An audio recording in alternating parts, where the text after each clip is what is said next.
ವಿದ್ಯಾರ್ಥಿಗಳಿಗೆಲ್ಲ Vidyasharade education world YouTube ಚಾನಲ್ಗೆ ಆತ್ಮೀಯ ಸ್ವಾಗತ. ಇವತ್ತಿನ ಒಂದು ಯೂಟ್ಯೂಬ್ ಸೆಷನ್ನಲ್ಲಿ ನಾವು 25/1/2025 ನಡೆದಂಥ ಹಿಂದುಳಿದ ವರ್ಗಗಳ ತಾಲೂಕು ಕಲ್ಯಾಣ ಅಧಿಕಾರಿಗಳ ಒಂದು ನಿರ್ದಿಷ್ಟ ಪತ್ರಿಕೆಯಲ್ಲಿ ನಮ್ಮ ವಿದ್ಯಾಶಾರದೆ ಕೋಚಿಂಗ್ ಸೆಂಟರ್ನ ನೋಟ್ಸು, ಟೆಸ್ಟ್ ಸಿರೀಸು ಮತ್ತು ವಿಡಿಯೋಗಳಿಂದ ಎಷ್ಟು ಪ್ರಶ್ನೆಗಳು ಬಂದಿದ್ವಿ ಅನ್ನುವಂಥದ್ದನ್ನ ಇವತ್ತಿನ ನೋಡೋಣ. ಇವತ್ತಿನ ಕ್ಲಾಸಲ್ಲಿ ಮೊದಲನೇದಾಗಿ ಕರ್ನಾಟಕ ಹಿಂದುಳಿದ ವರ್ಗಗಳ ಮೀಸಲಾತಿ ಶೇಕಡಾವಾರು ಪ್ರವರ್ಗ 1, 2A, 3A, 3B, category 1 4%, 2A 15%, 3A 4%, 3B 5%. ನೋಡಿ, ಇದರ ರಿಲೇಟೆಡ್ ಆಗಿ ನಾವು ಒಂದು ಟೆಸ್ಟ್ ಸೀರೀಸ್ನಲ್ಲಿ ಕ್ವಶನ್ ಕೊಟ್ಟಿದ್ವಿ. ಕರ್ನಾಟಕದಲ್ಲಿ ಹಿಂದುಳಿದ ವರ್ಗದವರಿಗೆ ಎಷ್ಟು ಮೀಸಲಾತಿ ಇದೆ ಅಂತ. ಅದರ ನೋಟ್ಸು ವಾರ್ಷಿಕ ವರದಿಯಲ್ಲಿರುವಂಥ ಒಂದು ಮೀಸಲಾತಿ 2002ರ ಪ್ರಕಾರ ಎಷ್ಟಿತ್ತು ಅನ್ನೋಂಥ ಇದನ್ನು ಸಹಿತ ಕಳಿಸಿದ್ವಿ. ಇದನ್ನು ಸಹಿತ ಕರೆಕ್ಟ್ ಮಾಡಿದ್ದಾರೆ ನಮ್ಮ ಹುಡುಗರು. ಇನ್ನು ಸ್ವತಂತ್ರ ಅಮೃತ ಮಹೋತ್ಸವ ಮುನ್ನಡೆ ಯೋಜನೆ ಇದು 2022ರಲ್ಲಿ ಪ್ರಾರಂಭ ಆಗಿರುವಂಥದ್ದು. ಇಲ್ಲಿ 1ನೇ ಹೇಳಿಕೆ ತಪ್ಪಾಗಿರುವಂಥದ್ದು, 2ನೇ ಹೇಳಿಕೆ ಸರಿಯಾಗಿರುವಂಥದ್ದು. ಸರ್ಕಾರಿ ಮತ್ತು ಖಾಸಗಿ ಸಂಸ್ಥೆಗಳಲ್ಲಿ ಅಲ್ಪಾವಧಿ ಕೋರ್ಸ್ಗಳ ಮೂಲಕ ಕೌಶಲ್ಯ ಅಭಿವೃದ್ಧಿ ತರಬೇತಿ ಇದು ತಪ್ಪಾಗಿರುವಂಥದ್ದು. ಪ್ರವರ್ಗ 1ಕ್ಕೆ ಸೇರಿದ ಅಭ್ಯರ್ಥಿಗಳಿಗೆ ಯಾವುದೇ ಆದಾಯ ಮಿತಿ ಇರಲ್ಲ, ಇದು ಕರೆಕ್ಟ್ ಆಗಿರುವಂಥದ್ದು. ಕೇವಲ ಒಂದು ಹೇಳಿಕೆ ಮಾತ್ರ ಸರಿಯಾಗಿರುವಂಥದ್ದು. ಈಗ 1ನೇದರಲ್ಲಿ ಖಾಸಗಿ ಕೊಟ್ಟಿದ್ದಾರೆ ಅವರು, ಕೇವಲ ಅದು ಸರ್ಕಾರಿ ಮಾತ್ರ ಆಗಬೇಕು. ಇದರ ರಿಲೇಟೆಡ್ ಆಗಿ ನಾವು ಟೆಸ್ಟ್ ಸೀರೀಸಲ್ಲಿ ಕೊಟ್ಟಿದ್ವಿ ನೋಡ್ರಿ. ಹಿಂದುಳಿದ ವರ್ಗಗಳ ವಿದ್ಯಾವಂತ ಯುವ ಜನರಿಗೆ ಉದ್ಯಮಶೀಲತೆ ಮತ್ತು ಜೀವನೋಪಾಯ ಕೌಶಲ್ಯ ಅಭಿವೃದ್ಧಿ ತರಬೇತಿಯನ್ನು ಸರ್ಕಾರದ ಸಂಸ್ಥೆಗಳಾದ ITI, IGTDC, KGTT, ATDCಗಳ ಮೂಲಕ ಅಲ್ಪಾವಧಿ ಕೋರ್ಸ್ಗಳಲ್ಲಿ ತರಬೇತಿ. ಇನ್ನು ಅರ್ಜಿದಾರರು ಪ್ರವರ್ಗ 1ಕ್ಕೆ ಸೇರಿದ ಅಭ್ಯರ್ಥಿಯಾಗಿದ್ದರೆ ಕುಟುಂಬದ ಯಾವುದೇ ವಾರ್ಷಿಕ ಆದಾಯ ಮಿತಿ ಇರುವುದಿಲ್ಲ. ಇನ್ನು ಉಳಿದಂಥ 2A, 3A, 3B ಅವರಿಗೆ 8 ಲಕ್ಷ ಇರುವಂಥ ಇದನ್ನು ಕೊಟ್ಟಿದ್ವಿ. ಇನ್ನು ಅರೆ ಅಲೆಮಾರಿ ಕುಟುಂಬಗಳಿಗೆ ಸೇರಿದ ಪ್ರಾಥಮಿಕ ಶಿಕ್ಷಣಕ್ಕೆ ಸಹಾಯ ಮಾಡುವ ವಿದ್ಯಾಭ್ಯಾಸ ಉತ್ತೇಜಿಸುವ ಉದ್ದೇಶದಿಂದ ಸರ್ಕಾರ ಯಾವ ಕಾರ್ಯಕ್ರಮ ಪ್ರಾರಂಭಿಸಿದೆ? ಕರೆಕ್ಟ್ ಆನ್ಸರ್ ಆಶ್ರಮ ಶಾಲೆ. 4 ಅರೆ ಅಲೆಮಾರಿ ವಿದ್ಯಾರ್ಥಿಗಳಿಗೆ ಕರ್ನಾಟಕದಲ್ಲಿ ಇರುವಂತಹ ಶಾಲೆಗಳು ನೋಡಿ. ಅರೆ ಅಲೆಮಾರಿ ಆಶ್ರಮ ಶಾಲೆಗೆ ಸಂಬಂಧಿಸಿದ ಯಾವುದು ತಪ್ಪಾಗಿದೆ? 4 ಕಾರ್ಯನಿರ್ವಹಿಸ್ತಾವು ಕೊಪ್ಪಳ, ಕಲಬುರಗಿ, ಚಿಕ್ಕಮಗಳೂರು ಮತ್ತು ಬೆಳಗಾವಿ ಡಿಸ್ಟಿಕ್ಕು. ಮತ್ತು ಇದರ ರಿಲೇಟೆಡ್ ಆಗಿ ನಾವು ಈ ಕ್ವಶನ್ಗೆ ಎಕ್ಸ್ಪ್ಲನೇಷನ್ ಸಹಿತ ಕೊಟ್ಟಿದ್ವಿ. ಅರೆ ಅಲೆಮಾರಿ ಜನಾಂಗದವರ ಕುಟುಂಬಕ್ಕೆ ಸೇರಿದ ಮಕ್ಕಳ ಪ್ರಾಥಮಿಕ ಶಿಕ್ಷಣಕ್ಕೆ ನೆರವು ಮತ್ತು ಉತ್ತೇಜನ ನೀಡುವ ದೃಷ್ಟಿಯಿಂದ ಅದು 125 ಸಂಖ್ಯಾಬಲದ 4 ಆಶ್ರಮ ಶಾಲೆಗಳು ಇರುವಂತ ಇದನ್ನು ಕೊಟ್ಟಿದ್ವಿ. ಇಲ್ಲಿ ಕ್ವಶನ್ ಸಹಿತ ಡೈರೆಕ್ಟ್ ಅದೇ ಬಂದಿರುವಂತದ್ದು, ಪ್ರಾಥಮಿಕ ಶಿಕ್ಷಣಕ್ಕೆ ಸಹಾಯ ಮಾಡುವಂತ ಉದ್ದೇಶದಿಂದ ಅಂತೇಳಿ. ನೆಕ್ಸ್ಟ್, ವಿದೇಶಿ ವಿದ್ಯಾವಿಕಾಸ ಲಿಂಗಾಯತ ಅಭಿವೃದ್ಧಿ ನಿಗಮಕ್ಕೆ ಸಂಬಂಧಿಸಿದಂತೆ ಕೆಳಗಿನ ಹೇಳಿಕೆಗಳನ್ನ ಪರಿಗಣಿಸಿ ಅಂತ ಕೇಳಿದ್ರು ನೋಡ್ರಿ. 80ಕ್ಕಿಂತ ಹೆಚ್ಚು ಅಂಕಗಳು ನಮ್ಮ ಕೋಚಿಂಗ್ ಸೆಂಟರ್ನ ನೋಟ್ಸು, ಟೆಸ್ಟ್ ಸಿರೀಸು ಮತ್ತು ವಿಡಿಯೋಗಳಿಂದ ಬಂದಿರುವಂಥದ್ದು ಒಂದು ಹೆಮ್ಮೆಯ ಸಂಗತಿ. ಅದಕ್ಕಾಗಿ ನಮ್ಮ ಒಂದು ಸ್ಟೂಡೆಂಟ್ಸು ಜಾಸ್ತಿ ಸ್ಕೋರನ್ನು ಮಾಡಿರುವಂಥದ್ದು. ವಿದೇಶಿ ವಿದ್ಯಾವಿಕಾಸ ನೋಡ್ರಿ, ವಿದೇಶದಲ್ಲಿ ಉನ್ನತ ಶಿಕ್ಷಣಕ್ಕಾಗಿ ಶಿಕ್ಷಣ ಸಾಲ ಸೌಲಭ್ಯ ಒದಗಿಸಿದೆ 1ನೇ ಹೇಳಿಕೆ. 2ನೇ ಹೇಳಿಕೆ, ಫಲಾನುಭವಿ ಕೋರ್ಸ್ ಮುಗಿದ 1 ವರ್ಷದ ನಂತರ ಅಥವಾ 3 ವರ್ಷ ಅಥವಾ 36 ತಿಂಗಳುಗಳಲ್ಲಿ ಉದ್ಯೋಗವನ್ನು ಪಡೆದುಕೊಂಡ 6 ತಿಂಗಳ ನಂತರ ಸಾಲವನ್ನು ಮರುಪಾವತಿಸಬೇಕು. 2 ಹೇಳಿಕೆ ಸರಿಯಾಗಿರುವಂಥ ನೋಡ್ರಿ. ಟೆಸ್ಟಲ್ಲಿ ಮತ್ತು ನೋಟ್ಸಲ್ಲಿ ಕೊಟ್ಟಿರುವಂಥದ್ದು. ವೀರಶೈವ ಲಿಂಗಾಯತ ಸಮುದಾಯ ಅಭ್ಯರ್ಥಿಗಳಿಗೆ ವಿದೇಶದಲ್ಲಿ ಉನ್ನತ ವ್ಯಾಸಂಗಕ್ಕೆ ಅರ್ಹತೆಗೆ ಅನುಗುಣವಾಗಿ ಮಾನ್ಯತೆ ಪಡೆದ ವಿಶ್ವವಿದ್ಯಾಲಯಗಳಲ್ಲಿ ಉನ್ನತ ವ್ಯಾಸಂಗ ಕೈಗೊಳ್ಳಲು ಈ ಯೋಜನೆ. ಇನ್ನು ಅರ್ಹತೆಗಳಲ್ಲಿ ಎಷ್ಟು ಮರುಪಾವತಿ ಕೊಟ್ಟಿದ್ದೀವಿ ನೋಡ್ರಿ. ಗರಿಷ್ಠ ಮಾಸಿಕ ಕಂತುಗಳು ವ್ಯಾಸಂಗ ಪೂರ್ಣಗೊಂಡ 1 ವರ್ಷದ ನಂತರ ಅಥವಾ ಉದ್ಯೋಗ ದೊರೆತ 6 ತಿಂಗಳ ನಂತರ ಯಾವುದು ಮೊದಲು ಮರುಪಾವತಿ ಮಾಡಬೇಕು? 3 ವರ್ಷ 36 ಕಂತುಗಳಲ್ಲಿ. ಇಲ್ಲಿ ಸಹಿತ ಅವರು ಅದನ್ನೇ ಕೊಟ್ಟಿದ್ರು ಕ್ವಶನ್ ಅಲ್ಲಿ ನೋಡ್ರಲಿ. ಕೋರ್ಸ್ ಮುಗಿದ 1 ವರ್ಷದ ನಂತರ ಅಥವಾ 36 ತಿಂಗಳಲ್ಲಿ ಅಥವಾ ಉದ್ಯೋಗ ಪಡೆದುಕೊಂಡ 6 ತಿಂಗಳ ನಂತರ ಇದನ್ನೇ ಕೊಟ್ಟಿದ್ದೀವಿ ನಾವು ಇಲ್ಲಿ ಮರುಪಾವತಿಯಲ್ಲಿ. ಇನ್ನು ಜಾತಿ ಪರಿಶೀಲನಾ ಸಮಿತಿ ಅಧ್ಯಕ್ಷರು ಯಾರಾಗಿರ್ತಾರೆ? ಜಿಲ್ಲೆಯ ಜಿಲ್ಲಾಧಿಕಾರಿ. ನಾವು ಡೈರೆಕ್ಟ್ ಕ್ವಶನ್, ನಾವು ಟೆಸ್ಟ್ ಅಲ್ಲಿ ಡೈರೆಕ್ಟ್ ಕ್ವಶನ್ ಕೊಟ್ಟಿದ್ವಿ ಇದರ ಬಗ್ಗೆ. ಜಿಲ್ಲಾ ಜಾತಿ ಆದಾಯ ಪರಿಶೀಲನಾ ಸಮಿತಿಯ ಅಧ್ಯಕ್ಷರು ಜಿಲ್ಲಾಧಿಕಾರಿ ನೋಡಿ. ಜಿಲ್ಲಾಧಿಕಾರಿ ಅಧ್ಯಕ್ಷ ಆಗಿರ್ತಾರೆ. ಸದಸ್ಯ ಕಾರ್ಯದರ್ಶಿ ಜಿಲ್ಲಾ ಹಿಂದುಳಿದ ವರ್ಗಗಳ ಕಲ್ಯಾಣ ಅಧಿಕಾರಿ. ನೆಕ್ಸ್ಟ್ ಇನ್ನೊಂದು ಕ್ವಶನ್ ಬಂದಿತ್ತು, ಸುಳ್ಳು ಜಾತಿ ಪ್ರಮಾಣ ಪತ್ರ ಪಡೆದವರ ವಿರುದ್ಧ ವಿಚಾರಣೆ ನಡೆಸುವವರು ಯಾರು? ನೋಡಿ, ಕಂಟಿನ್ಯೂ ಆಗಿ ನಾವು ಕೊಟ್ಟಿರುವಂತಹ ಟೆಸ್ಟ್ ಅಲ್ಲಿ 42, 43 ಕಂಟಿನ್ಯೂ ಆಗಿ ಎಕ್ಸಾಮ್ ಅಲ್ಲಿ ಬಂದಿರುವಂತ ನೋಡ್ರಿ. ಸುಳ್ಳು ಜಾತಿ ಪ್ರಮಾಣ ಪತ್ರವನ್ನು ಪಡೆದಿರುವ ಯಾವುದೇ ವ್ಯಕ್ತಿಯನ್ನ ವಿಚಾರಣೆಗೊಳಪಡಿಸುವ ಅಧಿಕಾರ ಯಾರಿಗಿದೆ? ನಾಗರಿಕ ಹಕ್ಕುಗಳ ಜಾರಿ ನಿರ್ದೇಶನಾಲಯ, ಸಿಆರ್ಇ ಸಂಕ್ಷಿಪ್ತ ಕರೀತಿ.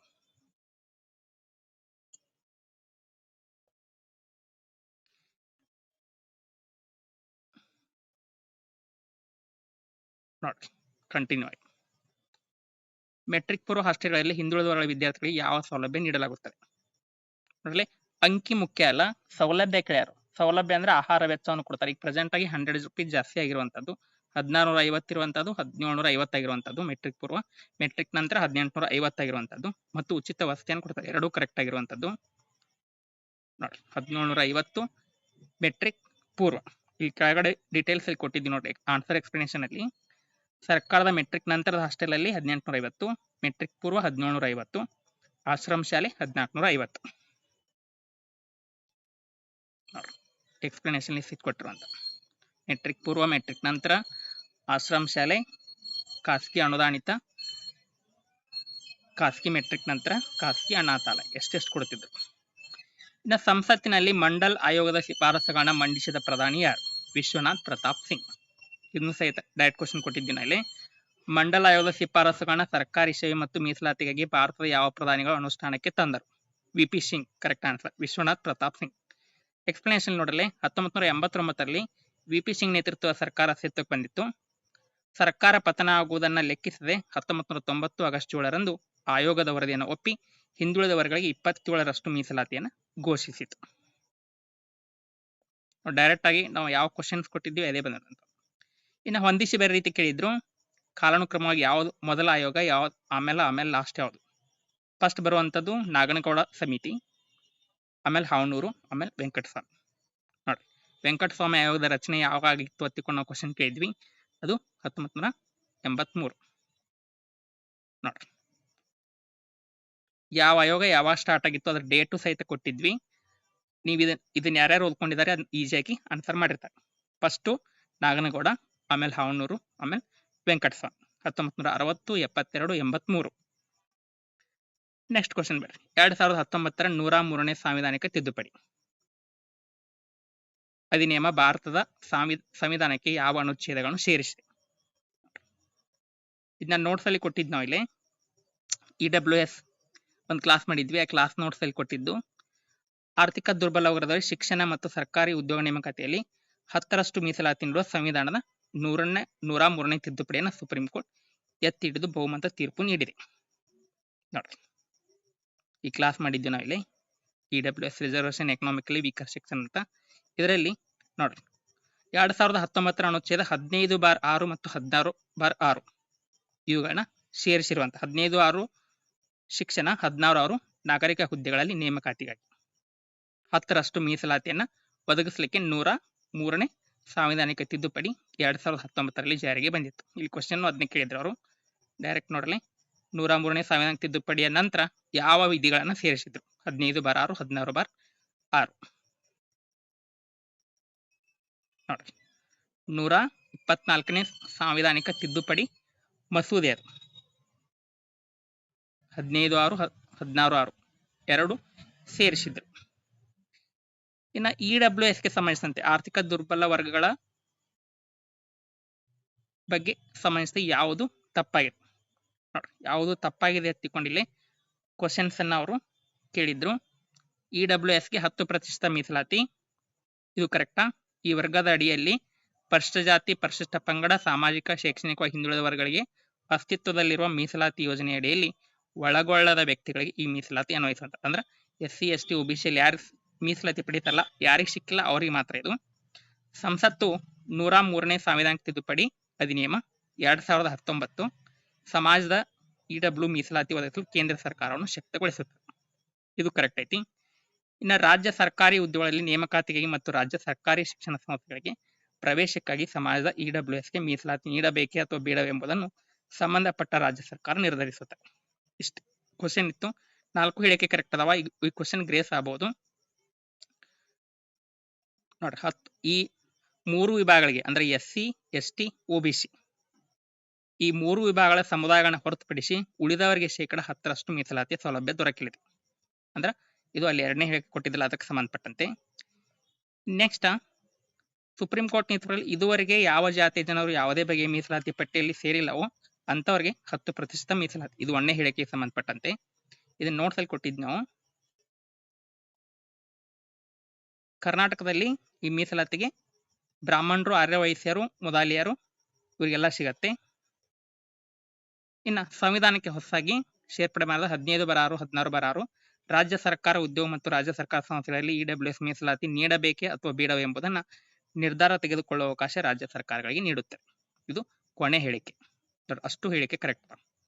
ಇನ್ನು ಸರ್ವೋಚ್ಚ ನ್ಯಾಯಾಲಯ 1992ರಲ್ಲಿ ಮೀಸಲಾತಿ ಪ್ರಮಾಣ ಎಷ್ಟು ಮೀರಬಾರದು ಹತ್ತಿಕೊಂಡು ಕ್ವಶನ್ ಕೇಳಿದ್ರು.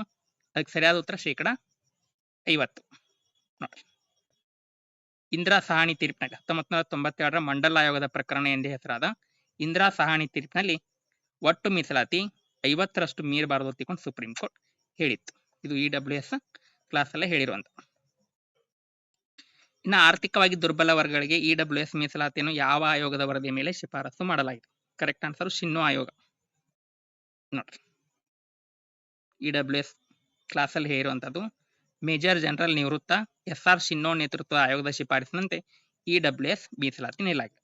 UPA ಸರ್ಕಾರ 2005ರಲ್ಲೇ ಈ ಒಂದು ಆಯೋಗವನ್ನು ರಚನೆ ಮಾಡಿತ್ತು. 2010ರಲ್ಲಿ ವರದಿಯನ್ನು ಸಲ್ಲಿಸಿತ್ತು. ಇನ್ನು ಡೋಲು ಮತ್ತು ನಾದಸ್ವರ ತರಬೇತಿ ಕಾರ್ಯಕ್ರಮವನ್ನು ಹಿಂದುಳಿದ ವರ್ಗಗಳ ಯಾವ ಪ್ರವರ್ಗದ ಜನರಿಗೆ ನೀಡಲಾಗಿದೆ? Correct answer 2A. ನೋಡಿ, ಕ್ವಶನ್ ಕೊಟ್ಟಿದ್ದೀನ ಅಲ್ಲಿ ಟೆಸ್ಟ್ ಅಲ್ಲಿ. ಸವಿತಾ ಸಮಾಜದ ನಾದಸ್ವರ ಮತ್ತು ಡೋಲುವಾದ ಅಡಿಯಲ್ಲಿ ಎಷ್ಟು ಬಾಲಕರಿಗೆ ತರಬೇತಿ ನೀಡಲಾಗುತ್ತದೆ ಕ್ವಶನ್ ಕೊಟ್ಟಿದ್ವಿ. ಈ ಒಂದು ಯೋಜನೆ ಇರುವಂತದ್ದು ಸವಿತಾ ಸಮಾಜದ ಅಡಿಯಲ್ಲಿ ಬರುವಂತ ಪ್ರವರ್ಗ 2Aದ ಉಪಜಾತಿಗಳ ವಿದ್ಯಾರ್ಥಿಗಳಿಗೆ ಡೋಲು ನಾದಸ್ವರ ತರಬೇತಿ ಅಂದ್ರೆ 2Aದಲ್ಲಿ ಬರ್ತಾರೆ. ಇನ್ನು ಯಾವ ಮಾನದಂಡಗಳು ಯಾವ ಯೋಜನೆಗೆ ಸಂಬಂಧಿಸಿವೆ? ನೋಡ್ರಿ, ಭಾರತದ ಪ್ರಜೆ ಕರ್ನಾಟಕದ ನಿವಾಸಿಯಾಗಿರಬೇಕು, ಅರ್ಜಿದಾರರ ಜಾತಿ ರಾಜ್ಯ ಹಿಂದುಳಿದ ಪಟ್ಟಿಯಲ್ಲಿ ಸೇರಿರಬೇಕು, ಅರ್ಹ ಅಭ್ಯರ್ಥಿಗಳಿಗೆ ವಾರ್ಷಿಕ 15,000 ರೂಪಾಯಿ ನೀಡ್ತಾರು. ಇನ್ನು ಅರ್ಜಿದಾರರು ಸರ್ಕಾರಿ ಅಥವಾ ಅನುದಾನಿತ ಯಾವುದೇ ಹಾಸ್ಟೆಲ್ನಲ್ಲಿ ಇರಬಾರದು. ಈ ಯೋಜನೆ ವಿದ್ಯಾಶ್ರೀಗೆ ಸಂಬಂಧಿಸಿರುವಂತ. ವಿದ್ಯಾಶ್ರೀಗೆ ಸಂಬಂಧಿಸಿದಂತೆ ಕ್ವಶನ್ ಕೊಟ್ಟಿದ್ವಿ. ವಿದ್ಯಾಶ್ರೀ ಊಟ ವಸತಿ ಯೋಜನೆಯಲ್ಲಿ ವಾರ್ಷಿಕವಾಗಿ ಕೂಡ ಮಾಡುವ ಸಹಾಯಧನ 15,000. ಇದ್ರ ರಿಲೇಟೆಡ್ ಆಗಿ ಎಲ್ಲಾ ಕ್ವಶನ್ಗೂ ಎಕ್ಸ್ಪ್ಲನೇಷನ್ ಕೊಡ್ತಿದ್ವಿ ನಾವು. ಇಲ್ಲಿ ನೋಡ್ಬೋದು ನೀಲೆ ಇಲ್ಲಿದಾವ ನೋಡ್ರಿ. ಇತರೆ ಹಿಂದುಳಿದ ವರ್ಗಗಳ ಪಟ್ಟಿಯಲ್ಲಿ ಸೇರಿರಬೇಕು. ಆಮೇಲೆ ಆಯ್ಕೆಯಾದ ವಿದ್ಯಾರ್ಥಿಗಳಿಗೆ 1500ರಂತೆ ಶೈಕ್ಷಣಿಕ ಅವಧಿ 10 ತಿಂಗಳಿಗೆ 15,000 ಸಹಾಯಧನ ಕೊಡ್ತಿದ್ರು. ಇನ್ನು PUC ಪದವಿ ಮತ್ತು ಸ್ನಾತಕೋತ್ತರ ಪದವಿಯಲ್ಲಿ 90ಕ್ಕಿಂತ ಹೆಚ್ಚು ಅಂಕಗಳನ್ನು ಗಳಿಸುವ ಮೂಲಕ ಉನ್ನತ ಶಿಕ್ಷಣವನ್ನು ಮುಂದುವರಿಸಲು ಹಿಂದುಳಿದ ವರ್ಗಗಳ ವಿದ್ಯಾರ್ಥಿಗಳಿಗೆ ಪ್ರೋತ್ಸಾಹಿಸಲು ನೀಡಲಾಗುವ ಪ್ರಶಸ್ತಿ ದೇವರಾಜ ಅರಸ್ ಪ್ರತಿಭಾ ಪುರಸ್ಕಾರ 15-16ರಲ್ಲಿ ಸ್ಟಾರ್ಟ್ ಆಗಿರುವಂತ. ನೋಡಿ, ಕ್ವಶನ್ ಕೊಟ್ಟಿದ್ದು ನಾವು ಟೆಸ್ಟ್ ಅಲ್ಲಿ. ದೇವರಾಜ ಅರಸ್ ಪ್ರತಿಭಾ ಪುರಸ್ಕಾರಕ್ಕೆ ಸಂಬಂಧಿಸಿದಂತೆ SLCಯಲ್ಲಿ 90ಕ್ಕಿಂತ ಹೆಚ್ಚು ಅಂಕ ಗಳಿಸುವವರಿಗೆ ನೀಡುವ ಪ್ರೋತ್ಸಾಹಧನ 10,000 ರೂಪಾಯಿ. SLCಯಲ್ಲಿ 90ಕ್ಕಿಂತ ಹೆಚ್ಚು ಗಳಿಸುವ 10,000. ನೋಡಿ, ಹೆಡ್ಡಿಂಗ್ ಹೋಯ್ತಿಲ್ಲ, ದೇವರಾಜ ಅರಸ್ ಪ್ರತಿಭಾ ಪುರಸ್ಕಾರ. SLC 10,000, ದ್ವಿತೀಯ PUCಯಲ್ಲಿ ಹೆಚ್ಚು ಅಂಕ 90ಕ್ಕಿಂತ ಹೆಚ್ಚು ಗಳಿಸಿದವರಿಗೆ 15,000, ಪದವಿ ಸ್ನಾತಕೋತ್ತರ 20,000, ವೃತ್ತಿಪರ ತಾಂತ್ರಿಕ ವೈದ್ಯಕೀಯ ವಿಜ್ಞಾನಕ್ಕೆ ಸಂಬಂಧಪಟ್ಟಂತೆ 25,000. ಇನ್ನು ಕರ್ನಾಟಕ ರಾಜ್ಯ ಹಿಂದುಳಿದ ವರ್ಗಗಳ ಆಯೋಗವು ಅಧ್ಯಕ್ಷರೊಂದಿಗೆ ಎಷ್ಟು ಸದಸ್ಯರನ್ನ ಒಳಗೊಂಡಿದೆ? Correct answer 5. ಇಲ್ಲಿ ನೋಡ್ರಿ, ಕ್ವಶನ್ ಕೊಟ್ಟಿದ್ವಿ. ಕರ್ನಾಟಕ ರಾಜ್ಯ ಹಿಂದುಳಿದ ವರ್ಗಗಳ ಆಯೋಗ ಅಧ್ಯಕ್ಷರೊಂದಿಗೆ ಎಷ್ಟು ಸದಸ್ಯರನ್ನ ಹೊಂದಿದೆ? 5 ಜನರ. ಇನ್ನು ನಾಗರಿಕ ಸೇವಾ ಪರೀಕ್ಷೆಗಳನ್ನ ಬರೆಯಲು ಪರೀಕ್ಷಾ ಪೂರ್ವ ತರಬೇತಿಯನ್ನು ಪಡೆಯಲು ಹಿಂದುಳಿದ ವರ್ಗಗಳ ಅಭ್ಯರ್ಥಿಗಳಿಗೆ ಸೇವಾ ಷರತ್ತುಗಳು ಯಾವುವು? 21 ವರ್ಷ ಆಗಿರಬೇಕು, 2A, 3A, 3B ಸೇರಿರಬೇಕು, ಸಕ್ಷಮ ಪ್ರಾಧಿಕಾರದಿಂದ ಜಾತಿ ಪ್ರಮಾಣ ಪತ್ರ ಪಡೆದಿರಬೇಕು. 3 ಕರೆಕ್ಟ್ ಅದಾವು. ನಾವು ಕ್ವಶನ್ ಕೊಟ್ಟಿದ್ವಿ ಇದನ್ನ. ಭಾರತ ಪ್ರಜೆ ಆಗಿರಬೇಕು, 2A, 3A, 3Bಗೆ ಸೇರಿರಬೇಕು, ಸಕ್ಷಮ ಪ್ರಾಧಿಕಾರದಿಂದ ಜಾತಿ ಆದಾಯ ಪ್ರಮಾಣ ಪತ್ರ ಪಡೆದಿರಬೇಕು. ಇದನ್ನ ನಾವು ಕ್ವಶನ್ಸ್ ಅಲ್ಲಿ ಎಕ್ಸ್ಪ್ಲನೇಷನ್ ಕೊಡೋದಲ್ಲಿ ಕೊಟ್ಟಿದ್ವಿ. ಇನ್ನು ಅಭ್ಯರ್ಥಿಯ ವಯೋಮಿತಿ ಕನಿಷ್ಠ 21 ವರ್ಷ ವಯಸ್ಸಾಗಿರಬೇಕು. ಇನ್ನು ಕೊಟ್ಟಿದ್ವಿ ನಾವು. ಇನ್ನು ರಾಜ್ಯ ಹಿಂದುಳಿದ ವರ್ಗಗಳ ಆಯೋಗದ ಅಧಿನಿಯಮ 1995ರಲ್ಲಿ ಉಲ್ಲೇಖಿಸಿದಂತೆ ಪಟ್ಟಿಯ ಸರಿಯಾದ ಅರ್ಥ. ನೋಡಿ, 1, 2 ರಾಂಗ್ ಅದಾವು, 3ನೇ ಕರೆಕ್ಟ್ ಐತಿ. ನೋಡಿ, ಸಂವಿಧಾನದ ಅನುಚ್ಛೇದ 15/4, 16/4 ಅಡಿಯಲ್ಲಿ ನಾಗರಿಕರ ಪರವಾಗಿ ಮೀಸಲಾತಿಗೆ ಉಪಬಂಧ ಕಲ್ಪಿಸುವಂತ. 15/4 ಶಿಕ್ಷಣಕ್ಕಾಗಿ, 16/4 ಉದ್ಯೋಗಕ್ಕಾಗಿ. ಇದು ಕರೆಕ್ಟ್ ಆಗಿರುವಂತ ಹೇಳಿಕೆ. ನೋಡಿ, ಸಂವಿಧಾನದ ಯಾವ ಅನುಚ್ಛೇದ ಪ್ರಕಾರ ನಾವು ಕೊಟ್ಟಿರುವಂತ ಕ್ವಶನ್ ರಾಜ್ಯದ ಅಧೀನದಲ್ಲಿರುವ ಸೇವೆಗಳಲ್ಲಿ ಸಾಕಷ್ಟು ಪ್ರಾತಿನಿಧ್ಯವನ್ನು ಯಾವುದೇ ಹಿಂದುಳಿದ ಜಾತಿ ಹೊಂದಿಲ್ಲವೆಂದು ಅಭಿಪ್ರಾಯಪಟ್ಟಲ್ಲಿ ಅಂತವರಿಗಾಗಿ ನೇಮಕಾತಿ ಹುದ್ದೆಗಳನ್ನ ಮೀಸಲಿಡಬಹುದು. 16/4 ಕರೆಕ್ಟ್ ಆನ್ಸರು. ಇನ್ನು ವಿವರಣೆಯಲ್ಲಿ ಕೊಟ್ಟಿದ್ವಿ 15/4 ಶಿಕ್ಷಣಕ್ಕಾಗಿ ಮೀಸಲಾತಿ ಕೊಡ್ತೈತಿ, 16/4 ಉದ್ಯೋಗಕ್ಕಾಗಿ ಮೀಸಲಾತಿನ ಕೊಡುವಂತ. ಇಲ್ಲಿ ಕ್ವಶನ್ ಅಲ್ಲಿ ನೋಡ್ರಿ ಆಪ್ಷನ್ ಅಲ್ಲಿ ಬಂದಿರುವಂತ, ಯಾಕಂದ್ರೆ ಶಿಕ್ಷಣದಲ್ಲಿ ಮೀಸಲಾತಿ, ಉದ್ಯೋಗದಲ್ಲಿ ಮೀಸಲಾತಿ ಇಂಪಾರ್ಟೆಂಟ್. ಇನ್ನು 2023ರಲ್ಲಿ ವಿಧಾನಸಭಾ ಚುನಾವಣೆ ಮೊದಲು ನೋಡಿ 2023 ಕರ್ನಾಟಕದಲ್ಲಿ ಅಸೆಂಬ್ಲಿ ಎಲೆಕ್ಷನ್ ಇತ್ತು. ಆ ಎಲೆಕ್ಷನ್ ಘೋಷಣೆ ಆಗೋಕ್ಕಿಂತ ಮುಂಚೆ ರಾಜ್ಯ ಸರ್ಕಾರ EWS ಶಿಕ್ಷಣ ಮತ್ತು ಉದ್ಯೋಗದಲ್ಲಿ 10% ಮೀಸಲಾತಿ ನೀಡಲು ಅಧಿಸೂಚನೆ ಹೊರಡಿಸಿತು. ಆಕ್ಚುಲಿ ಕರೆಂಟ್ ಆಗಿ ಬಂದಿಲ್ಲ ಜಾರಿಗೆ, ಅದರ ಅಧಿಸೂಚನೆ ಹೊರಡಿಸಿತ್ತು. ಅದು ಕ್ಯಾಬಿನೆಟ್ ಏನ್ ನಿರ್ಣಯ ತಗೊಂಡಿತ್ತು ಅಂದ್ರೆ ಮುಸ್ಲಿಮರನ್ನ EWS ವರ್ಗದ ಅಡಿಯಲ್ಲಿ ಸೇರಿಸಲಾಯಿತು. ಅವ್ರಿಗೆ ಇರುವಂತ 4% ಮೀಸಲಾತಿಯನ್ನ ಕ್ಯಾನ್ಸಲ್ ಮಾಡಿತ್ತು. ಕರ್ನಾಟಕದಲ್ಲಿ EWS ಮೀಸಲಾತಿಯಿಂದ ಲಾಭ ಪಡೆಯಲು ಬ್ರಾಹ್ಮಣರು, ಆರ್ಯವೈಶ್ಯರು, ಮೊದಾಲಿಯಾರು, ಜೈನರು, ನಗರತ ಈ 5 ಸಮುದಾಯವನ್ನು ಗುರುತಿಸಿದ್ರು. ಇವೆರಡು ಹೇಳಿಕೆ ಕರೆಕ್ಟ್ ಅದಾವು. ಇನ್ನು ಮೂರನೇ ಹೇಳಿಕೆ ವಾರ್ಷಿಕ ಆದಾಯ ಮಿತಿ 10 ಲಕ್ಷ ಕೊಟ್ಟಿದ್ರು ಇವರ, ಆದ್ರೆ ಅವ್ರು 10 ಲಕ್ಷ ನಿಗದಿಗೊಳಿಸಿರ್ಲಿಲ್ಲ. ಲಾಸ್ಟ್ ಆಪ್ಷನ್ ಪರಿಶಿಷ್ಟ ಜಾತಿ, ಪರಿಶಿಷ್ಟ ಪಂಗಡಗಳಿಗೆ ಒದಗಿಸಲಾದ ಮೀಸಲಾತಿ ಸ್ಥಾನವನ್ನು ಅನುಭವಿಸುವ ಮತ್ತು ಹಿಂದುಳಿದ ವರ್ಗಗಳ ಪಟ್ಟಿಯಲ್ಲಿರುವ ಜಾತಿಗಳು ಮತ್ತು ಹಿಂದುಳಿದ ವರ್ಗಗಳ EWS ಮೀಸಲಾತಿ ವರ್ಗಾಯಿಸಲಾದ ಸಮುದಾಯ 10% ಮೀಸಲಾತಿ ಅರ್ಹರಾಗಿರುತ್ತಾರೆ ಎಂದು ಆದೇಶದಲ್ಲಿ ತಿಳಿಸಲಾಗಿದೆ. ಅನುಭವಿಸುವ ಕೊಟ್ಟಾರ, ಆಕ್ಚುಲಿ ಅವ್ರಿಗೆ ಯಾರು SC ST OBC ಇರಲ್ಲ ಅವ್ರಿಗೆ ಮಾತ್ರ ಇರುವಂತ ಇದು ರಾಂಗ್. ಎರಡು ಹೇಳಿಕೆ ಕರೆಕ್ಟ್. ನಾವೇನ್ ಕ್ವಶನ್ ಕೊಟ್ಟಿದ್ವಿ, ಜಯಪ್ರಕಾಶ್ ಹೆಗಡೆ ಅವರ ಅಧ್ಯಕ್ಷತೆ ಹಿಂದುಳಿದ ವರ್ಗಗಳ ಆಯೋಗ 2023ರಲ್ಲಿ ಸರ್ಕಾರಕ್ಕೆ ಸಲ್ಲಿಸಿದ ವರದಿಯ ಪ್ರಕಾರ ಮೀಸಲಾತಿ ಯಾವ ರೀತಿ ಇತ್ತು ನೋಡಿ. ಮುಸ್ಲಿಮರದನ್ನ ರದ್ದುಗೊಳಿಸಿ ಒಕ್ಕಲಿಗ ಉಪಜಾತಿಯವರಿಗೆ 2% ಹೆಚ್ಚು ಮಾಡಿದ್ರು, ಲಿಂಗಾಯತ ಉಪಜಾತಿಯವರಿಗೆ 2% ಹೆಚ್ಚು ಮಾಡಿದ್ರು. ಎಕ್ಸ್ಪ್ಲನೇಷನ್ ಕೊಟ್ಟಿದ್ವಿ ನಾವು ಅಲ್ಲಿ. 2023ರಲ್ಲಿ ವರದಿಯನ್ನು ಕೊಟ್ಟಿತ್ತು. 2022ರಲ್ಲಿ ಮುಸ್ಲಿಂ ಸಮುದಾಯಕ್ಕೆ ನೀಡಿದ 4% ಮೀಸಲಾತಿಯನ್ನು ರದ್ದುಪಡಿಸಿ ಒಕ್ಕಲರಿಗೆ 2%, ಲಿಂಗಾಯತರಿಗೆ 2% ಅನ್ನ ಹೆಚ್ಚಳ ಮಾಡಿ ಮುಸ್ಲಿಂ ಸಮುದಾಯಕ್ಕೆ EWS ನಲ್ಲಿ ಮೀಸಲಾತಿ ಒದಗಿಸಬೇಕೆಂದು ಶಿಫಾರಸು ಮಾಡಿತ್ತು. ನೋಡಿ, ಎರಡು ಹೇಳಿಕೆ ಕರೆಕ್ಟ್. ನಾವು ಕೊಟ್ಟಿರುವಂತ ಒಂದು ಕ್ವಶನ್ಗೆ ಇದಕ್ಕೆ ಕರೆಕ್ಟ್. ಇನ್ ನೆಕ್ಸ್ಟ್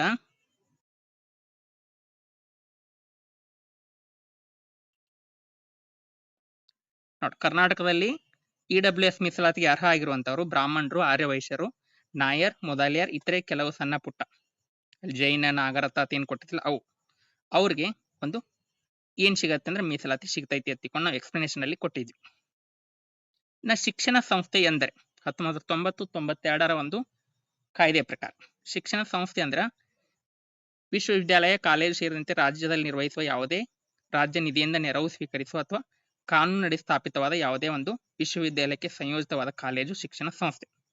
ಎರಡನೇದು ಸರ್ಕಾರದ ಮಾನ್ಯತೆ ಪಡೆದ ಅನುಮೋದಿತವಾದ ಯಾವುದೇ ಸಂಸ್ಥೆ ಅಥವಾ ತರಬೇತಿ ಕೇಂದ್ರ. ಎರಡು ಕರೆಕ್ಟ್. ನಾವು ಕೊಟ್ಟಿದ್ದೀನಿ ಕ್ವಶನ್ 1990 SC ST OBC ಶಿಕ್ಷಣ ಸಂಸ್ಥೆ ಅಂದ್ರೆ ಏನು? ಮೇಲಿನ 3 ಸರಿಯಾಗಿರುವಂತ ಮಾನ್ಯತೆ ಪಡೆದ ಅಥವಾ ಅನುಮೋದಿಸಿದ ಶಿಕ್ಷಣ ಸಂಸ್ಥೆ, ತರಬೇತಿ ಕೇಂದ್ರ, ರಾಜ್ಯ ನಿರ್ವಹಿಸಲ್ಪಡುವ ಯಾವುದೇ ಕಾಲೇಜು ಶಿಕ್ಷಣ ಸಂಸ್ಥೆ, ರಾಜ್ಯದ ಅನುದಾನ ಪಡೆಯುತ್ತಿರುವ ಶಿಕ್ಷಣ ಸಂಸ್ಥೆ.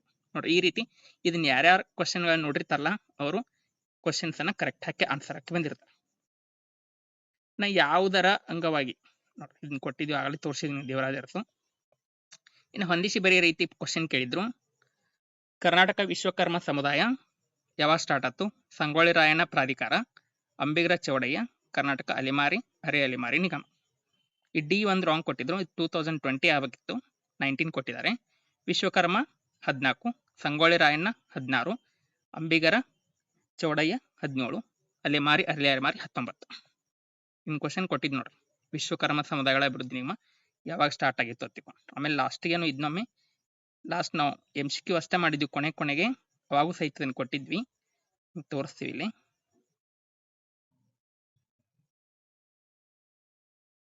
ನೋಡ್ರಿ, ಯಾವ್ಯಾವ ನಿಗಮ ಯಾವಾಗ ಸ್ಟಾರ್ಟ್ ಆಗಿದ್ದು ಒಂದು ಕ್ವಶನ್ಸೇ ಕೊಟ್ಟಿದ್ವಿ ನಾವು ಇಲ್ಲಿ.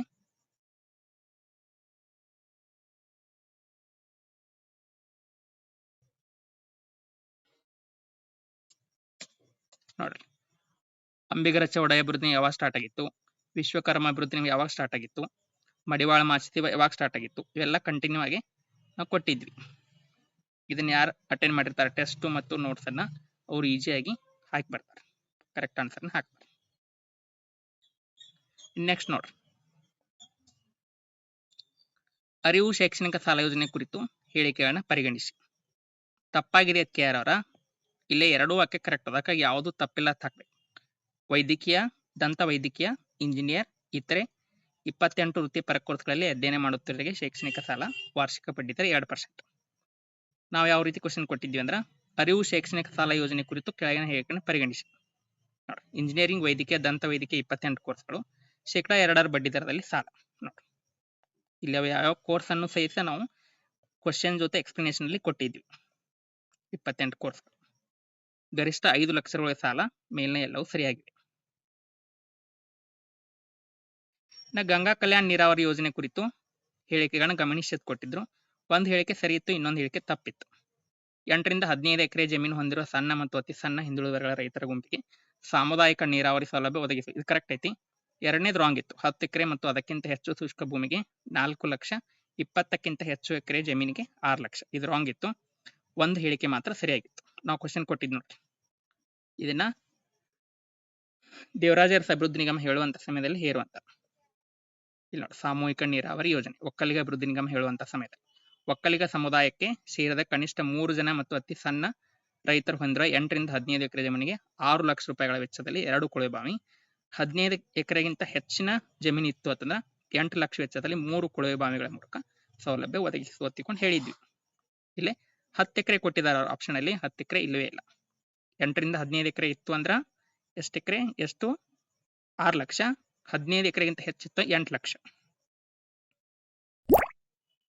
ನೆಕ್ಸ್ಟ್ ನೋಡಿ, ಕರ್ನಾಟಕ SC ST OBC ಕಾಯ್ದೆ ಮತ್ತು 1992ರ ನಿಯಮಗಳ ಉಲ್ಲಂಘನೆ ಸಂದರ್ಭದಲ್ಲಿ ಯಾರು ಕ್ರಮ ಕೈಗೊಳ್ಳಲು ಅಧಿಕಾರ ಹೊಂದಿರುತ್ತಾರೆ?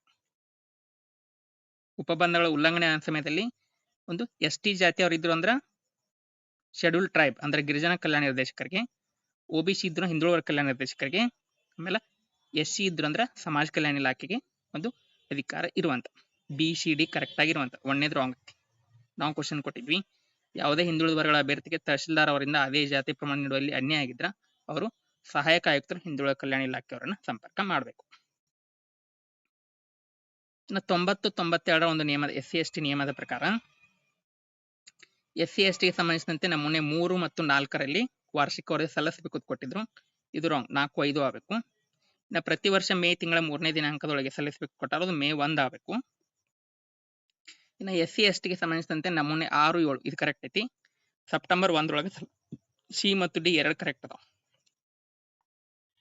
ನಾವು ಕ್ವಶನ್ ಕೊಟ್ಟಿದ್ ನೋಡ್ರಿ, ನೇಮಕಾತಿ ಪ್ರಾಧಿಕಾರದ ನಮೂನೆ 6ರಲ್ಲಿ ವರದಿ ಪಡೆದುಕೊಳ್ಳುವ ಅಧಿಕಾರಿ ಸಮಾಜ ಕಲ್ಯಾಣ ಆಯುಕ್ತರು. ಇಲ್ಲ ಐತಿ ನೋಡ್ರಿ 6ರಲ್ಲಿ.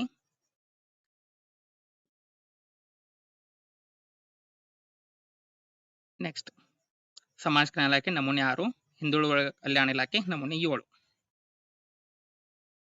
ಇನ್ನು ಯಾವ ವಿಧಿಗಳು ಪರಿಶಿಷ್ಟ ಜಾತಿ ಪರಿಶಿಷ್ಟ ಪಂಗಡಗಳ ರಾಷ್ಟ್ರೀಯ ಆಯೋಗಕ್ಕೆ ಸ್ಥಾಪನೆಯನ್ನು ಕುರಿತಿವೆ? 338 ಪರಿಶಿಷ್ಟ ಜಾತಿ 338A ಇದು 89ನೇ ತಿದ್ದುಪಡಿ ಪ್ರಕಾರ 2003ರಲ್ಲಿ ಆಗಿರುವಂತದ್ದು. 338A ಪರಿಶಿಷ್ಟ ಪಂಗಡಗಳ ರಾಷ್ಟ್ರೀಯ ಆಯೋಗ. ನಾವು ಕ್ವಶನ್ ಕೊಟ್ಟಿದ್ದು ನೋಡ್ರಿ, 338 ಅಡಿಯಲ್ಲಿ ಎಷ್ಟನೇ ತಿದ್ದುಪಡಿ ಪ್ರಕಾರ ಪರಿಶಿಷ್ಟ ಪಂಗಡಗಳ ರಾಷ್ಟ್ರೀಯ ಆಯೋಗ ರಚಿಸಲಾಯಿತು? 89ನೇ ತಿದ್ದುಪಡಿ 2003. ಇನ್ನು ಮಂಡಲ ಆಯೋಗದ ಅನ್ವಯ ಭಾರತದಲ್ಲಿ ಹಿಂದುಳಿದ ವರ್ಗಗಳಿಗೆ ವೃತ್ತಿಪರ ಕೋರ್ಸ್ ಮತ್ತು ನೇಮಕಾತಿಗಳಿಗೆ ಎಷ್ಟು ಮೀಸಲಾತಿ ನೀಡಿದೆ? 27%. ನೋಡ್ರಿ, ನಾವು ಎಕ್ಸ್ಪ್ಲನೇಷನ್ ಕೊಟ್ಟಿದ್ವಿ. ಮಂಡಲ ಆಯೋಗವು ಇತರೆ ಹಿಂದುಳಿದ ವರ್ಗಗಳಲ್ಲಿ ಉದ್ಯೋಗದಲ್ಲಿ 27% ಮೀಸಲಾತಿ ನೀಡಬೇಕೆಂದು ಶಿಫಾರಸು ಮಾಡಿತ್ತು.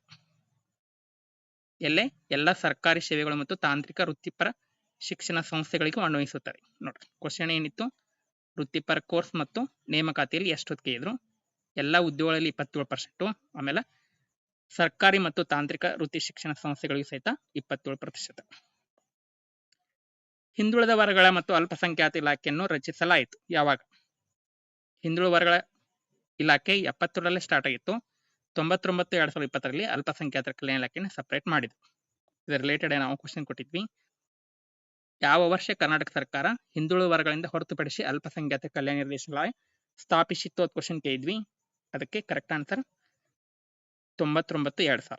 ಇಲ್ಲಿ ಎಕ್ಸ್ಪ್ಲನೇಷನ್ ಕೊಟ್ಟಿದ್ವಿ. ಕರ್ನಾಟಕ ಸರ್ಕಾರ 77ರಲ್ಲಿ ರಾಜ್ಯದಲ್ಲಿ ಹಿಂದುಳಿದವರಿಗೆ ಒಂದು ಆಯೋಗವನ್ನು ಸ್ಟಾರ್ಟ್ ಮಾಡಿತ್ತು. 99-2000ರಲ್ಲಿ ಅಲ್ಪಸಂಖ್ಯಾತ ಕಲ್ಯಾಣ ನಿರ್ದೇಶನಾಲಯವನ್ನು ಪ್ರಾರಂಭ ಮಾಡಿತ್ತು. ಡೈರೆಕ್ಟ್ ಆಗಿ ಕ್ವಶನ್ಗಳು ಬಂದಿರುವಂತ ಯಾವ ಕಾಯ್ದೆ ಪ್ರಕಾರ ಒಂದು ನೆಕ್ಸ್ಟ್ ನೋಡ್ರಿ ಯಾವ ಕಾಯ್ದೆ ಪ್ರಕಾರ ದೇವರಾಜ ಅರಸು ಹಿಂದುಳಿದವರ ಅಭಿವೃದ್ಧಿ ನಿಗಮ ಸ್ಟಾರ್ಟ್ ಮಾಡಿತ್ತು 77 ಇದನ್ನು ಸೈಟ್ ಕ್ವಶನ್ ಕೊಟ್ಟಿದ್ವಿ ಇಲ್ಲಿ ಆನ್ಸರ್ ಆಪ್ಷನ್ ಬಂದಿರುವಂತ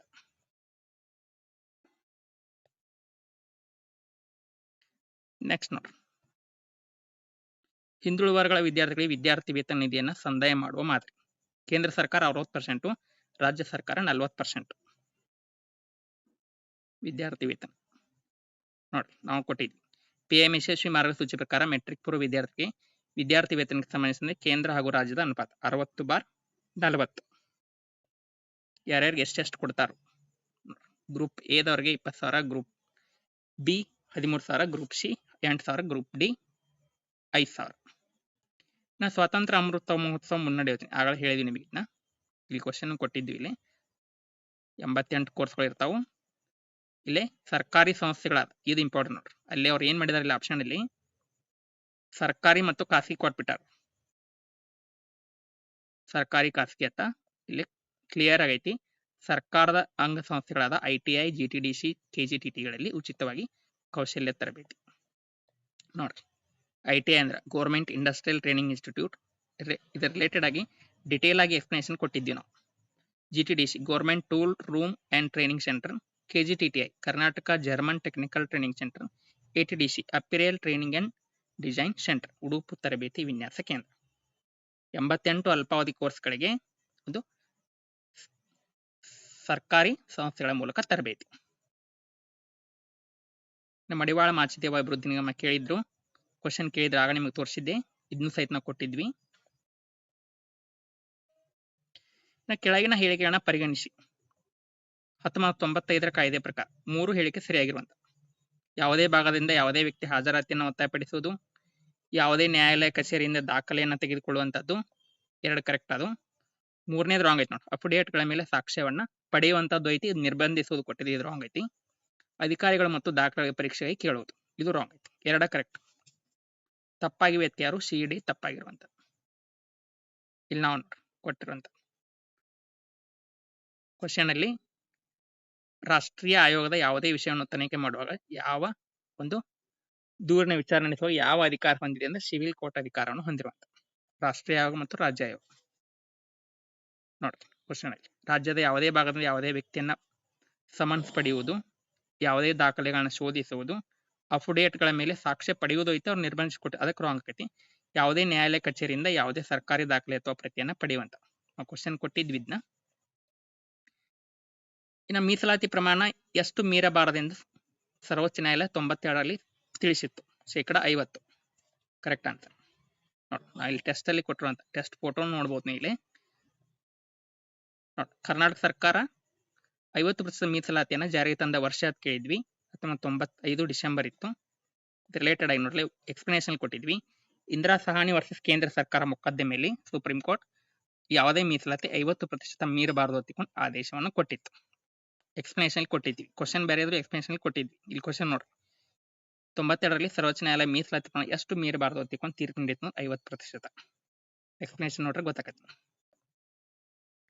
ಕರ್ನಾಟಕದಲ್ಲಿ OBC ಪಟ್ಟಿಯ ಪ್ರವರ್ಗ 2A ರಲ್ಲಿ ಮುಸ್ಲಿಮರನ್ನ ಸೇರಿಸುವ ಯಾವ ಆಯೋಗ ಪ್ರಸ್ತಾಪಿಸಿತ್ತು ಚಿನ್ನಪ್ಪ ರೆಡ್ಡಿ ಆಯೋಗ ನಾವು ಕ್ವಶನ್ ಕೊಟ್ಟಿದ್ವಿ ಇತರೆ ಹಿಂದುಳಿದ ವರ್ಗಗಳ 2B ಅಡಿ 4% ಮೀಸಲಾತಿಯನ್ನ ಯಾರ ಮುಖ್ಯಮಂತ್ರಿ ಕಾಲಾವಧಿಯಲ್ಲಿ ಕರ್ನಾಟಕ ಪ್ರಾರಂಭಿಸಿತು ಕರೆಕ್ಟ್ ಆನ್ಸರ್ ದೇವೇಗೌಡ ಎಕ್ಸ್ಪ್ಲನೇಷನ್ ಕೊಟ್ಟಿದ್ವಿ ಚಿನ್ನಪ್ಪ ರೆಡ್ಡಿ ಆಯೋಗದ ವರದಿಯಂತೆ ದೇವೇಗೌಡ ಅವರು 94ರಲ್ಲಿ ಮುಖ್ಯಮಂತ್ರಿ ಆಗಿರುವಂತಹ ಸಮಯದಲ್ಲಿ 4% ಮುಸ್ಲಿಮರಿಗೆ ಮೀಸಲಾತಿ ಕಲ್ಪಿಸಿದ್ರು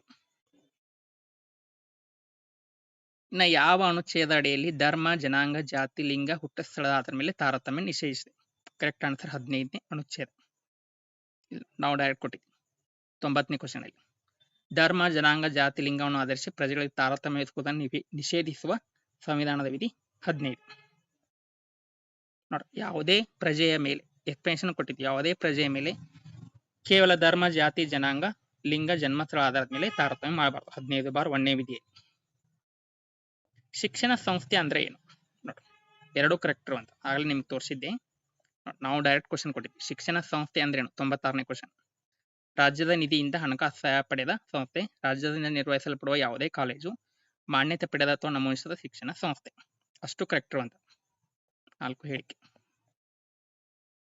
ಇನ್ನು ತಹಶೀಲ್ದಾರ್ ಉದ್ದೇಶಪೂರ್ವಕವಾಗಿ ಸುಳ್ಳು ಜಾತಿ ಪ್ರಮಾಣ ಪತ್ರ ಅಥವಾ ಆದಾಯ ಪ್ರಮಾಣ ಪತ್ರವನ್ನ ನೀಡಿದ್ರೆ ಯಾವ ಶಿಕ್ಷೆಯನ್ನು ಕೊಡ್ತಾರೋ ಅಂತ ಕೇಳಿದ್ರು. ಇಲ್ಲಿ CD ಮಾತ್ರ ಕರೆಕ್ಟ್ ಆಗಿರುವಂತ 6 ತಿಂಗಳಿಗಿಂತ ಕಡಿಮೆ ಇಲ್ಲದ ಆದ್ರೆ ಇದು 2 ವರ್ಷಕ್ಕೆ ವಿಸ್ತರಿಸಬಹುದು. ದಂಡ 1000 ರೂಪಾಯಿಗಳಿಗಿಂತ ಕಡಿಮೆ ಇಲ್ಲದ 5000 ರೂಪಾಯಿಗೆ ವಿಸ್ತರಿಸಬಹುದು. ಇದು ಕ್ವಶನ್ ಇತ್ತು, ನಾವು ಕೊಟ್ಟಿದ್ದೀವಿ. 1990ರ ಅಧಿನಿಯಮದ ಪ್ರಕಾರ ಸುಳ್ಳು ಜಾತಿ ಪ್ರಮಾಣ ಪತ್ರ ಅಥವಾ ಆದಾಯ ಪ್ರಮಾಣ ಪತ್ರ ನೀಡಿದ್ದಕ್ಕಾಗಿ ದಂಡಗಳು ಪ್ರಕರಣ 5B ಅನುಸಾರ ಯಾವುದು ಅಂತಂದ್ರೆ ನೋಡ್ರಿ,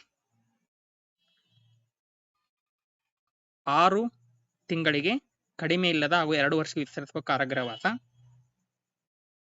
ತಹಶೀಲ್ದಾರ್ ಉದ್ದೇಶಪೂರ್ವಕವಾಗಿ ಜಾತಿ ಪ್ರಮಾಣ ನೀಡಿದ್ದಕ್ಕಾಗಿ ಈ ದಂಡ 1000 ರೂಪಾಯಿಗಳಿಗೆ ಕಡಿಮೆ ಇಲ್ಲದ 5000 ರೂಪಾಯಿ ವಿಸ್ತರಿಸಬಹುದು ಜಿಲ್ಮಾನಿ. 3 ಅಟ್ಟು ಕರೆಕ್ಟತೆ ಕೊಟ್ಟಿದ್ವಿ ನಾವು, 3 ಹೇಳಿಕೆ.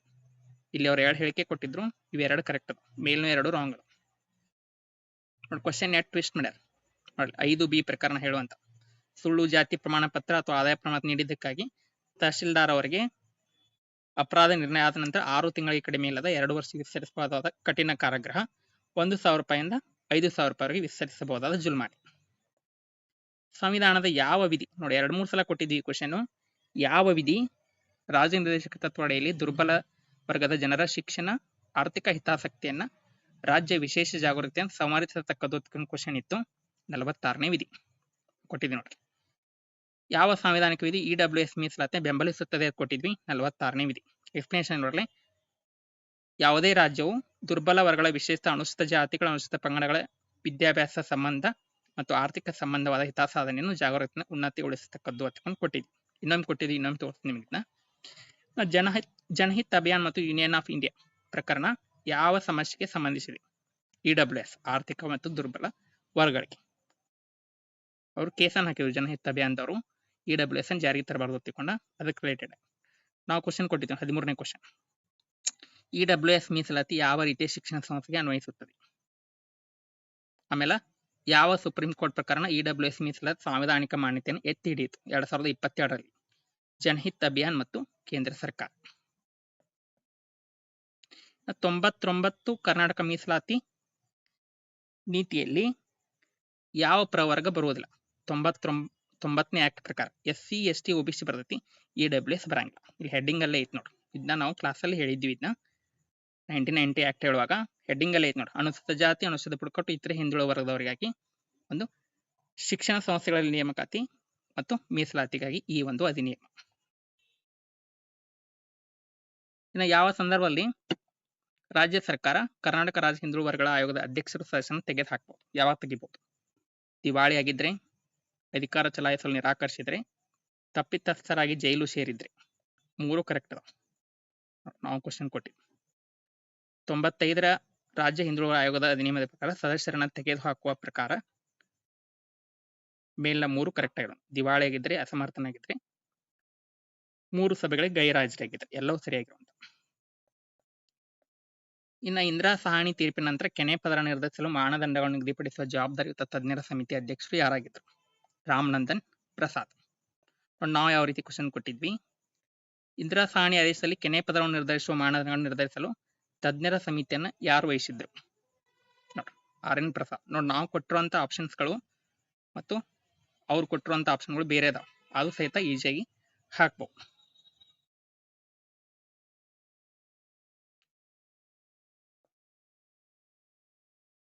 ಇನ್ನು ರಾಷ್ಟ್ರೀಯ ಹಿಂದುಳಿದ ವರ್ಗಗಳ ಆಯೋಗದ ಅಧ್ಯಕ್ಷರು ಯಾರು ಅಂತ ಕೇಳಿದ್ರು. ಪ್ರಸ್ತುತ ಹಂಸರಾಜ್ ಗಂಗಾರಾಮ್ ಅಹಿರ್.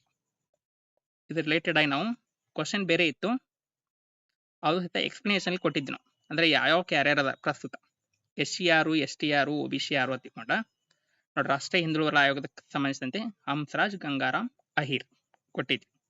SC ದು ಕಿಶೋರ್ ಮಕ್ವಾನ್, ST ದು ಅಂತರ್ ಸಿಂಗ್ ಆರ್ಯ. ಇವೆಲ್ಲ ರಿಲೇಟೆಡ್ ಆಗಿ ನಾವು ಎಕ್ಸ್ಪ್ಲನೇಷನ್ ಕೊಟ್ಟಿದ್ವಿ. ಕ್ವಶನ್ ಬೇರೆ ಇತ್ತು, ಎಕ್ಸ್ಪ್ಲನೇಷನ್ ಕೊಟ್ಟಿದ್ವಿ. ಈಸಿಯಾಗಿ ಥಿಂಕ್ ಮಾಡಿ ಹಾಕಬಹುದಾಗಿತ್ತು. ಮರಾಠ ಸಮುದಾಯ ಅಭಿವೃದ್ಧಿ ನಿಯಮ ಯಾವ ಯೋಜನೆಗಳ ಅನುಷ್ಠಾನಗೊಳಿಸುತ್ತಿದೆ? 3 ಕರೆಕ್ಟ್. ಸ್ವಯಂ ಉದ್ಯೋಗ, ಅರಿವು, ಮಿಲಿಟರಿ ಹೋಟೆಲ್. ನೋಡ್ರಿ, ನಾವ ಪಾಂಪ್ಲೆಟ ಕೊಟ್ಟಿದ್ವಿ ಹುಡುಗರಿಗೆ. ಮರಾಠ ಅಭಿವೃದ್ಧಿ ನಿಗಮ 23-24ನೇ ಸಾಲಿನಲ್ಲಿ ಯಾವ ಯೋಜನೆ? ನೋಡಿ, ಸ್ವಯಂ ಉದ್ಯೋಗ ನೇರ ಸಾಲ ಮಾರ್ಕ್ ಮಾಡಿ ನೋಡ್ರಿ. ಆಮೇಲೆ ಅರಿವು ಶೈಕ್ಷಣಿಕ ಸಾಲ, ಮರಾಠ ಮಿಲಿಟರಿ ಹೋಟೆಲ್. 3 ಕರೆಕ್ಟ್. ನೋಡ್ರಿ, ಇದು 2024ರದ್ದು. ಇದು ಸ್ವಯಂ ಉದ್ಯೋಗ ನೇರ ಸಾಲ, ಅರಿವು ಮರಾಠ ಮಿಲಿಟರಿ ಕೋಟೆ. ನೆಕ್ಸ್ಟ್ ನೋಡಿ, ಸ್ವಯಂ ಉದ್ಯೋಗ ಕೈಗೊಳ್ಳಲು ಬ್ಯಾಂಕ್ ಮೂಲಕ ಸಾಲವನ್ನ ಹಿಂದುಳಿದ ವರ್ಗಗಳ ಇಲಾಖೆ ಯಾವ ಅಡಿಯಲ್ಲಿ ನಿಗಮಗಳ ಅಡಿಯಲ್ಲಿ ಅನುಷ್ಠಾನಗೊಳಿಸಲಾಗಿದೆ? ಎರಡು ಕರೆಕ್ಟ್. ಸ್ವಯಂ ಉದ್ಯೋಗ ಸಾಲ ಬ್ಯಾಂಕ್ ಮೂಲಕ, ವಾಣಿಜ್ಯ ಬ್ಯಾಂಕ್ಗಳ ಮೂಲಕ. ಒಕ್ಕಲಿಗ ಸಮುದಾಯ ನಿಗಮ, ದೇವರಾಜರ ಸಮುದಾಯ ನಿಗಮ ಎರಡೂ ಕರೆಕ್ಟ್ ಅದಾವು ನೋಡ್ರಿ. ಇದು ಪಾಂಪ್ಲೆಟ್ ಒಕ್ಕಲಿಗ ಸಮುದಾಯ ಅಭಿವೃದ್ಧಿ ನಿಗಮದ ಸ್ವಯಂ ಉದ್ಯೋಗ ನೇರ ಸಾಲ ಐತಿ ನೋಡ್ರಿ.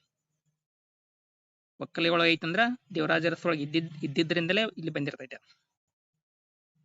ನೆಕ್ಸ್ಟ್ ಕ್ವಶನ್ ನೋಡ್ರಿ, ವೀರಶೈವ ಲಿಂಗಾಯತ ಸಮುದಾಯದ ವಿದ್ಯಾರ್ಥಿಗಳಿಗೆ ಶಿಕ್ಷಣ ಸಾಲ ಒದಗಿಸುವ ಯೋಜನೆ ಹೆಸರು? ಶಿಕ್ಷಣ ಸಾಲ ಅಲ್ಲಿ ಅರಿವು ಅನ್ನಂಗಿಲ್ಲ, ಬಸವ ಬೆಳಕು ಅಂತ ಹೆಸರಿರುವಂಥದ್ದು ಲಿಂಗಾಯತ ಅಭಿವೃದ್ಧಿ ನಿಗಮದಲ್ಲಿ. ಅದೇ ರೀತಿ ಮರಾಠ ಅಭಿವೃದ್ಧಿ ನಿಗಮದಲ್ಲಿ ಅಲ್ಲೇ ಒಂದು ಶಾಹು ಮಹಾರಾಜ್ ವಿದೇಶಿ ವ್ಯಾಸಂಗ ಅಂತ ಇರುವುದು ನೋಡ್ರಿ. ಲಿಂಗಾಯತ ಅಭಿವೃದ್ಧಿ ನಿಗಮದ ಪಾಂಪ್ಲೆಟ್ ಕೊಟ್ಟಿದ್ವಿ. ಬಸವ ಬೆಳಕು ಯೋಜನೆ ವೃತ್ತಿಪರ ಕೋರ್ಸ್ಗಳಿಗೆ ಶಿಕ್ಷಣ ಸಾಲ 1 ಲಕ್ಷಗಳಂತೆ, ವಾರ್ಷಿಕ 3 ವರ್ಷಕ್ಕೆ 4 ರಿಂದ 5 ಲಕ್ಷ. ಇಲ್ಲಿ ನೋಡ್ರಿ 24-25 ಅನುಷ್ಠಾನಗೊಳಿಸಿರುವಂತ ಯೋಜನೆಗಳ ಒಂದು PDF ಕೊಟ್ಟಿದ್ವಿ. ಅದರಲ್ಲಿ ಬಸವ ಬೆಳಕು ಯೋಜನೆ ವೈದ್ಯಕೀಯ, ಇಂಜಿನಿಯರಿಂಗ್, ದಂತ ವೈದ್ಯಕೀಯ 28 ಕೋರ್ಸ್ಗಳಲ್ಲಿ ವ್ಯಾಸಂಗ ಮಾಡುತ್ತಿದ್ರ 1 ಲಕ್ಷಗಳಂತೆ ಮತ್ತು 4 ರಿಂದ 5 ಲಕ್ಷಗಳಂತೆ 2ರ ಬಡ್ಡಿ ದರದಲ್ಲಿ ಸಾಲ. ಯಾವ ನಿಗಮ ಹಿಂದುಳಿದ ವರ್ಗಗಳ ಕಲ್ಯಾಣ ಇಲಾಖೆ ಸಚಿವಾಲಯಕ್ಕೆ ಸೇರುವುದಿಲ್ಲ? ಮಾಲಿ ಮಾಲೆಗಾರ ನಿಗಮ ಐತಿ, ಮಾದಾರ ಅಭಿವೃದ್ಧಿ ನಿಗಮ ಐತಿ, ಮೇದಾರ ಆಗೈತದ, ಆಮೇಲೆ ಬಲಿಜ ಸಮುದಾಯಗಳ ಅಭಿವೃದ್ಧಿ ನಿಗಮ ಐತಿ. ಈಜಿಯಾಗಿ ಗುರುತಿಡಿ, ಸಫಾಯಿ ಕರ್ಮಚಾರಿ ಇದು ಸಮಾಜ ಕಲ್ಯಾಣ ಇಲಾಖೆಯಲ್ಲಿ ಬರುವಂತ. ಇಲ್ಲಿ ನೋಡ್ರಿ ಮಾರ್ಕ್ ಹಾಕಿ ನೋಡ್ರಿ 24-25ರಲ್ಲಿ ಬರುವಂತ ಇಲಾಖೆಗಳು ನಿಗಮಗಳು. ಕರ್ನಾಟಕ ಮೇದಾರ ಅಭಿವೃದ್ಧಿ ನಿಗಮ ಐತಿ, ಮಾಲೆಗಾರ ಹೂಗಾರ ಅಭಿವೃದ್ಧಿ ನಿಗಮ ಐತಿ, ಆಮೇಲೆ ಇನ್ನೊಂದು ಬಲಿಜ ಸಮುದಾಯ ಇಲ್ಲೇ ಐತಿ ನೋಡ್ರಿ. ಮೇದಾರ ಆಮೇಲೆ ಮಾಲೆಗಾರ ಆದ ನಂತರ ಕೆಳಗಡೆನ ಬಲಿಜ ಸಮುದಾಯ ಅಭಿವೃದ್ಧಿ 3 ಅದಾವ. ಇನ್ನು ಅರಿವು ಶೈಕ್ಷಣಿಕ ಸಾಲ ಯೋಜನೆಯಲ್ಲಿ ಗರಿಷ್ಠ ಮಿತಿಗೆ ಎಷ್ಟು? 4 ರಿಂದ 5 ಲಕ್ಷ ಕೊಡ್ತಾರೆ 3 ವರ್ಷಕ್ಕೆ. ನಾವು ಅರಿವು ಶೈಕ್ಷಣಿಕ ಸಾಲ ಯೋಜನೆ ಕುರಿತು ಹೇಳುವಾಗ ವೈದ್ಯಕೀಯ, ದಂತ ವೈದ್ಯಕೀಯ 28 ಕೋರ್ಸ್ಗಳಲ್ಲಿ ವರ್ಷಕ್ಕೆ 1 ಲಕ್ಷ ರೂಪಾಯಿ, ಕೋರ್ಸ್ ಅವಧಿಗೆ 3 ವರ್ಷ ಅಥವಾ 4 ವರ್ಷ ಇತ್ತು ಅಂದ್ರೆ 4 ರಿಂದ 5 ಲಕ್ಷ ರೂಪಾಯಿಗಳನ್ನ ವಾರ್ಷಿಕ ಕೊಡ್ತಾರೆ. ಅರಿವು ಶೈಕ್ಷಣಿಕ ಸಾಲ ಯೋಜನೆ ಒಂದು ಸಪರೇಟ್ ಕ್ಲಾಸೇ ಮಾಡಿದ್ವಿ. ಅದರಲ್ಲಿ 60ಕ್ಕಿಂತ ಹೆಚ್ಚು ರೆಕಾರ್ಡಿಂಗ್ ಕ್ಲಾಸ್ ಅನ್ನು ಕೊಟ್ಟಿದ್ವಿ. ಇನ್ನು 28-77ರಂದು ಹಿಂದುಳಿದ ವರ್ಗಗಳ ಅಭಿವೃದ್ಧಿ ನಿಗಮ ಸ್ಟಾರ್ಟ್ ಆಗಿತ್ತು. ಅದನ್ನ ದೇವರಾಜ ಅರಸ್ ಹಿಂದುಳಿದ ವರ್ಗಗಳ ಅಭಿವೃದ್ಧಿ ನಿಗಮ ಅಂತ ತಿಳ್ಕೊಂಡು ಯಾವಾಗ ಮರುನಾಮಕರಣ ಮಾಡಿದ್ರು ಅಂತ ತಿಳ್ಕೊಂಡು ಕ್ವಶನ್ ಇತ್ತು. 2005. ಇಲ್ಲಿ ನೋಡಿ ದೇವರಾಜ ಅರಸ್ ಅಭಿವೃದ್ಧಿ ನಿಗಮ ಕ್ಲಾಸೇ ತಗೊಂಡಿದ್ವಿ. ಕ್ವಶನ್ ಒಳಗೆ ನೋಡ್ರಿ, ನಿಗಮದ ಸ್ಥಾಪನೆ ಒಳಗೆ 28/10/77ರಲ್ಲಿ ಸ್ಟಾರ್ಟ್ ಆಗಿತ್ತು. ಅದನ್ನ 28/10/2005ರಂದು ದೇವರಾಜ ಅರಸ್ ಹಿಂದುಳಿದ ವರ್ಗಗಳ ಅಭಿವೃದ್ಧಿ ನಿಗಮ ಅಂತ ತಿಳ್ಕೊಂಡ ಮರುನಾಮಕರಣ ಮಾಡಿದ್ರು. ಇದು ಗೊತ್ತಿರಬೇಕು, ಕ್ಲಾಸಲ್ಲಿ ಹೇಳಿತ್ತು. ಇಲ್ಲೇ ಇನ್ನೊಂದು ಕ್ವಶನ್, ದೇವರಾಜ ಅರಸ್ ವೈಯಕ್ತಿಕ ಸಾಲ ಯೋಜನೆಯಲ್ಲಿ ನೆರವನ್ನ ಈ ಕೆಳಗಿನ ಯಾವ ವಲಯದ ಸ್ವಯಂ ಉದ್ಯೋಗ ಚಟುವಟಿಕೆಗಳಿಗೆ ಒದಗಿಸಲಾಗುತ್ತದೆ? ವ್ಯಾಪಾರ, ಸೇವಾ ವಲಯ, ಕೃಷಿ, ತತ್ಸಂಹಿತ. ಮೇಲಿನ ಎಲ್ಲೋ ಕರೆಕ್ಟ್ ಅದಾವು. ಇನ್ನು ಇದರ ರಿಲೇಟೆಡ್ ಇನ್ನೊಂದು ಕ್ವಶನ್, ದೇವರಾಜ ಅರಸ್ ವೈಯಕ್ತಿಕ ಸಾಲ ಯೋಜನೆಯಲ್ಲಿ ಎಷ್ಟು ಹಣವನ್ನ ಕೊಡ್ತಾರೆ? 1ನೇದು ರಾಂಗ್ ಐತಿ, 25,000 ರೂಪಾಯಿ ಕೊಡಲ್ಲ. ಎರಡನೇದು ರಾಂಗ್ ಐತಿ, ಒಟ್ಟು ಮೊತ್ತದಲ್ಲಿ 30% ಅಥವಾ 10,000 ರೂಪಾಯಿ ಸಬ್ಸಿಡಿ ಅಂತ ಕೊಟ್ಟಾರು. ಇದು ರಾಂಗ್ ಐತಿ. ಎರಡೂ ರಾಂಗ್ ಅದಾವ. ಯಾವುದು ಸರಿಯಾಗಿ ಕೊಟ್ಟಾರು, ಯಾವುದು ಅಲ್ಲ ಆಗಬೇಕು, ಒಂದು ಅಥವಾ ಯಾವುದು ಅಲ್ಲ. ಇಲ್ಲ, ನಿಗಮದ ಸ್ಥಾಪನೆಯ ನಂತರ ಫಸ್ಟ್ ಇರುವುದೇ ಯೋಜನೆ ದೇವರಾಜ ಅರಸ್ ಸ್ವಯಂ ಉದ್ಯೋಗ ಸಾಲ ಯೋಜನೆ. ಎದಕ್ಕೆ ಕೊಡ್ತಾರೋ? ಕೃಷಿ ಅವಲಂಬಿತ, ವ್ಯಾಪಾರ, ಕೈಗಾರಿಕೆ, ಸಾರಿಗೆ, ಸೇವಾ ವಲಯ. ಇಲ್ಲಿ ಕ್ವಶನ್ ಒಳಗೂ ನೋಡ್ರಿ ಡೈರೆಕ್ಟ್ ಇತ್ತು, ಕೃಷಿ ವಲಯ, ಸೇವಾ ವಲಯ, ವ್ಯಾಪಾರ 3 ಕರೆಕ್ಟ್. ನೆಕ್ಸ್ಟ್ ಕ್ವಶನ್ ನೋಡಿ, ಗರಿಷ್ಠ 1 ಲಕ್ಷ ಕೊಡ್ತಾರೋ. 1 ರಿಂದ 2 ಲಕ್ಷ ಇತ್ತು ಅಂದ್ರೆ 15%, 30,000 ರೂಪಾಯಿ ಸಹಾಯಧನ ಅಷ್ಟಿತ್ತು. ಅದರಲ್ಲಿ ಆಪ್ಷನ್ ಅಲ್ಲಿ ಏನ್ ಕೊಟ್ಟಾರ ನೋಡ್ರಿ, 10,000 ಸಬ್ಸಿಡಿ ಕೊಟ್ಟಾರ 2ನೇ ಆಪ್ಷನ್ ಅಲ್ಲಿ. 1ನೇ ಆಪ್ಷನ್ 25,000 ಕೊಟ್ಟಾರ. ಅಲ್ಲಿ 2 ಲಕ್ಷ ಇತ್ತ 30,000 ರೂಪಾಯಿ ಸಹಾಯಧನ ಇರುವಂತ ನೋಡ್ರಿ. 1 ಲಕ್ಷದಿಂದ 2 ಲಕ್ಷ ಇತ್ತು 30,000 ರೂಪಾಯಿ ಸಹಾಯಧನ ಇರುವಂತ. 95ರ ಒಂದು ಅಂಗೀಕಾರದ ಉದ್ದೇಶಗಳು ಮತ್ತು ಕಾರಣಗಳು ನೋಡಿ. ಹಿಂದುಳಿದ ವರ್ಗಗಳ ಸಾಮಾಜಿಕ ಆರ್ಥಿಕ ಅಭಿವೃದ್ಧಿಯನ್ನು ಖಚಿತಪಡಿಸುವುದು, ಯಾವುದೇ ವರ್ಗದ ನಾಗರಿಕರನ್ನು ಪಟ್ಟಿಯಲ್ಲಿ SC ಎಂದು ಸೇರಿಸುವ. ರಾಂಗ್ ನೋಡಿ, SC ಇವ್ರು ಸೇರಿಸಲ್ಲ, ಹಿಂದುಳಿದ ವರ್ಗದ ಅಭಿವೃದ್ಧಿ ರಾಂಗ್ ಇದೆ. 3ನೇದು ಹಿಂದುಳಿದ ವರ್ಗಗಳಿಗೆ ಸೇರಿದ ನಾಗರಿಕರ ಸಾಮಾಜಿಕ ಶೈಕ್ಷಣಿಕ ಪರಿಸ್ಥಿತಿ ಸಮಸ್ಯೆಗಳ ಬಗ್ಗೆ ಸಮೀಕ್ಷೆಯನ್ನ ನಿರ್ಬಂಧಿಸುವುದು ಇದು ರಾಂಗ್. SC/ST ಗೆ ಉದ್ದೇಶಿಸಿರುವ ಇದು ರಾಂಗ್. ನೋಡ್ರಿ ಯಾವ ಕರೆಕ್ಟ್ ಅಂತಂದ್ರೆ ಇಲ್ಲಿ ಕೇವಲ ಒಂದೇ ಹೇಳಿಕೆ ಕರೆಕ್ಟ್. ಎ ಸರಿಯಾಗಿದೆ, BCD ತಪ್ಪಾಗಿದೆ. ನೋಡ್ರಿ ಉದ್ದೇಶಗಳು ಕೊಟ್ಟಿದ್ದು ನೋಡ್ರಿ. ಇತರೆ ಹಿಂದುಳಿದ ಜಾತಿಗಳ ಪಟ್ಟಿಗೆ ಜಾತಿಗಳನ್ನ ಸೇರ್ಪಡೆ ಮಾಡುವುದು, ಜಾತಿ ಸಮುದಾಯ ಸೇರ್ಪಡೆ ಮಾಡಿ ಶಿಫಾರಸು ಮಾಡುವುದು ಎಲ್ಲ ಕೊಟ್ಟಿದ್ವಿ ನಾ ಇಲ್ಲಿ. ಮಂಡಲ ಆಯೋಗ ಕುರಿತು ಯಾವ ಹೇಳಿಕೆಗಳನ್ನ ಸರಿಯಾದ ಗುರುತಿಸಿ.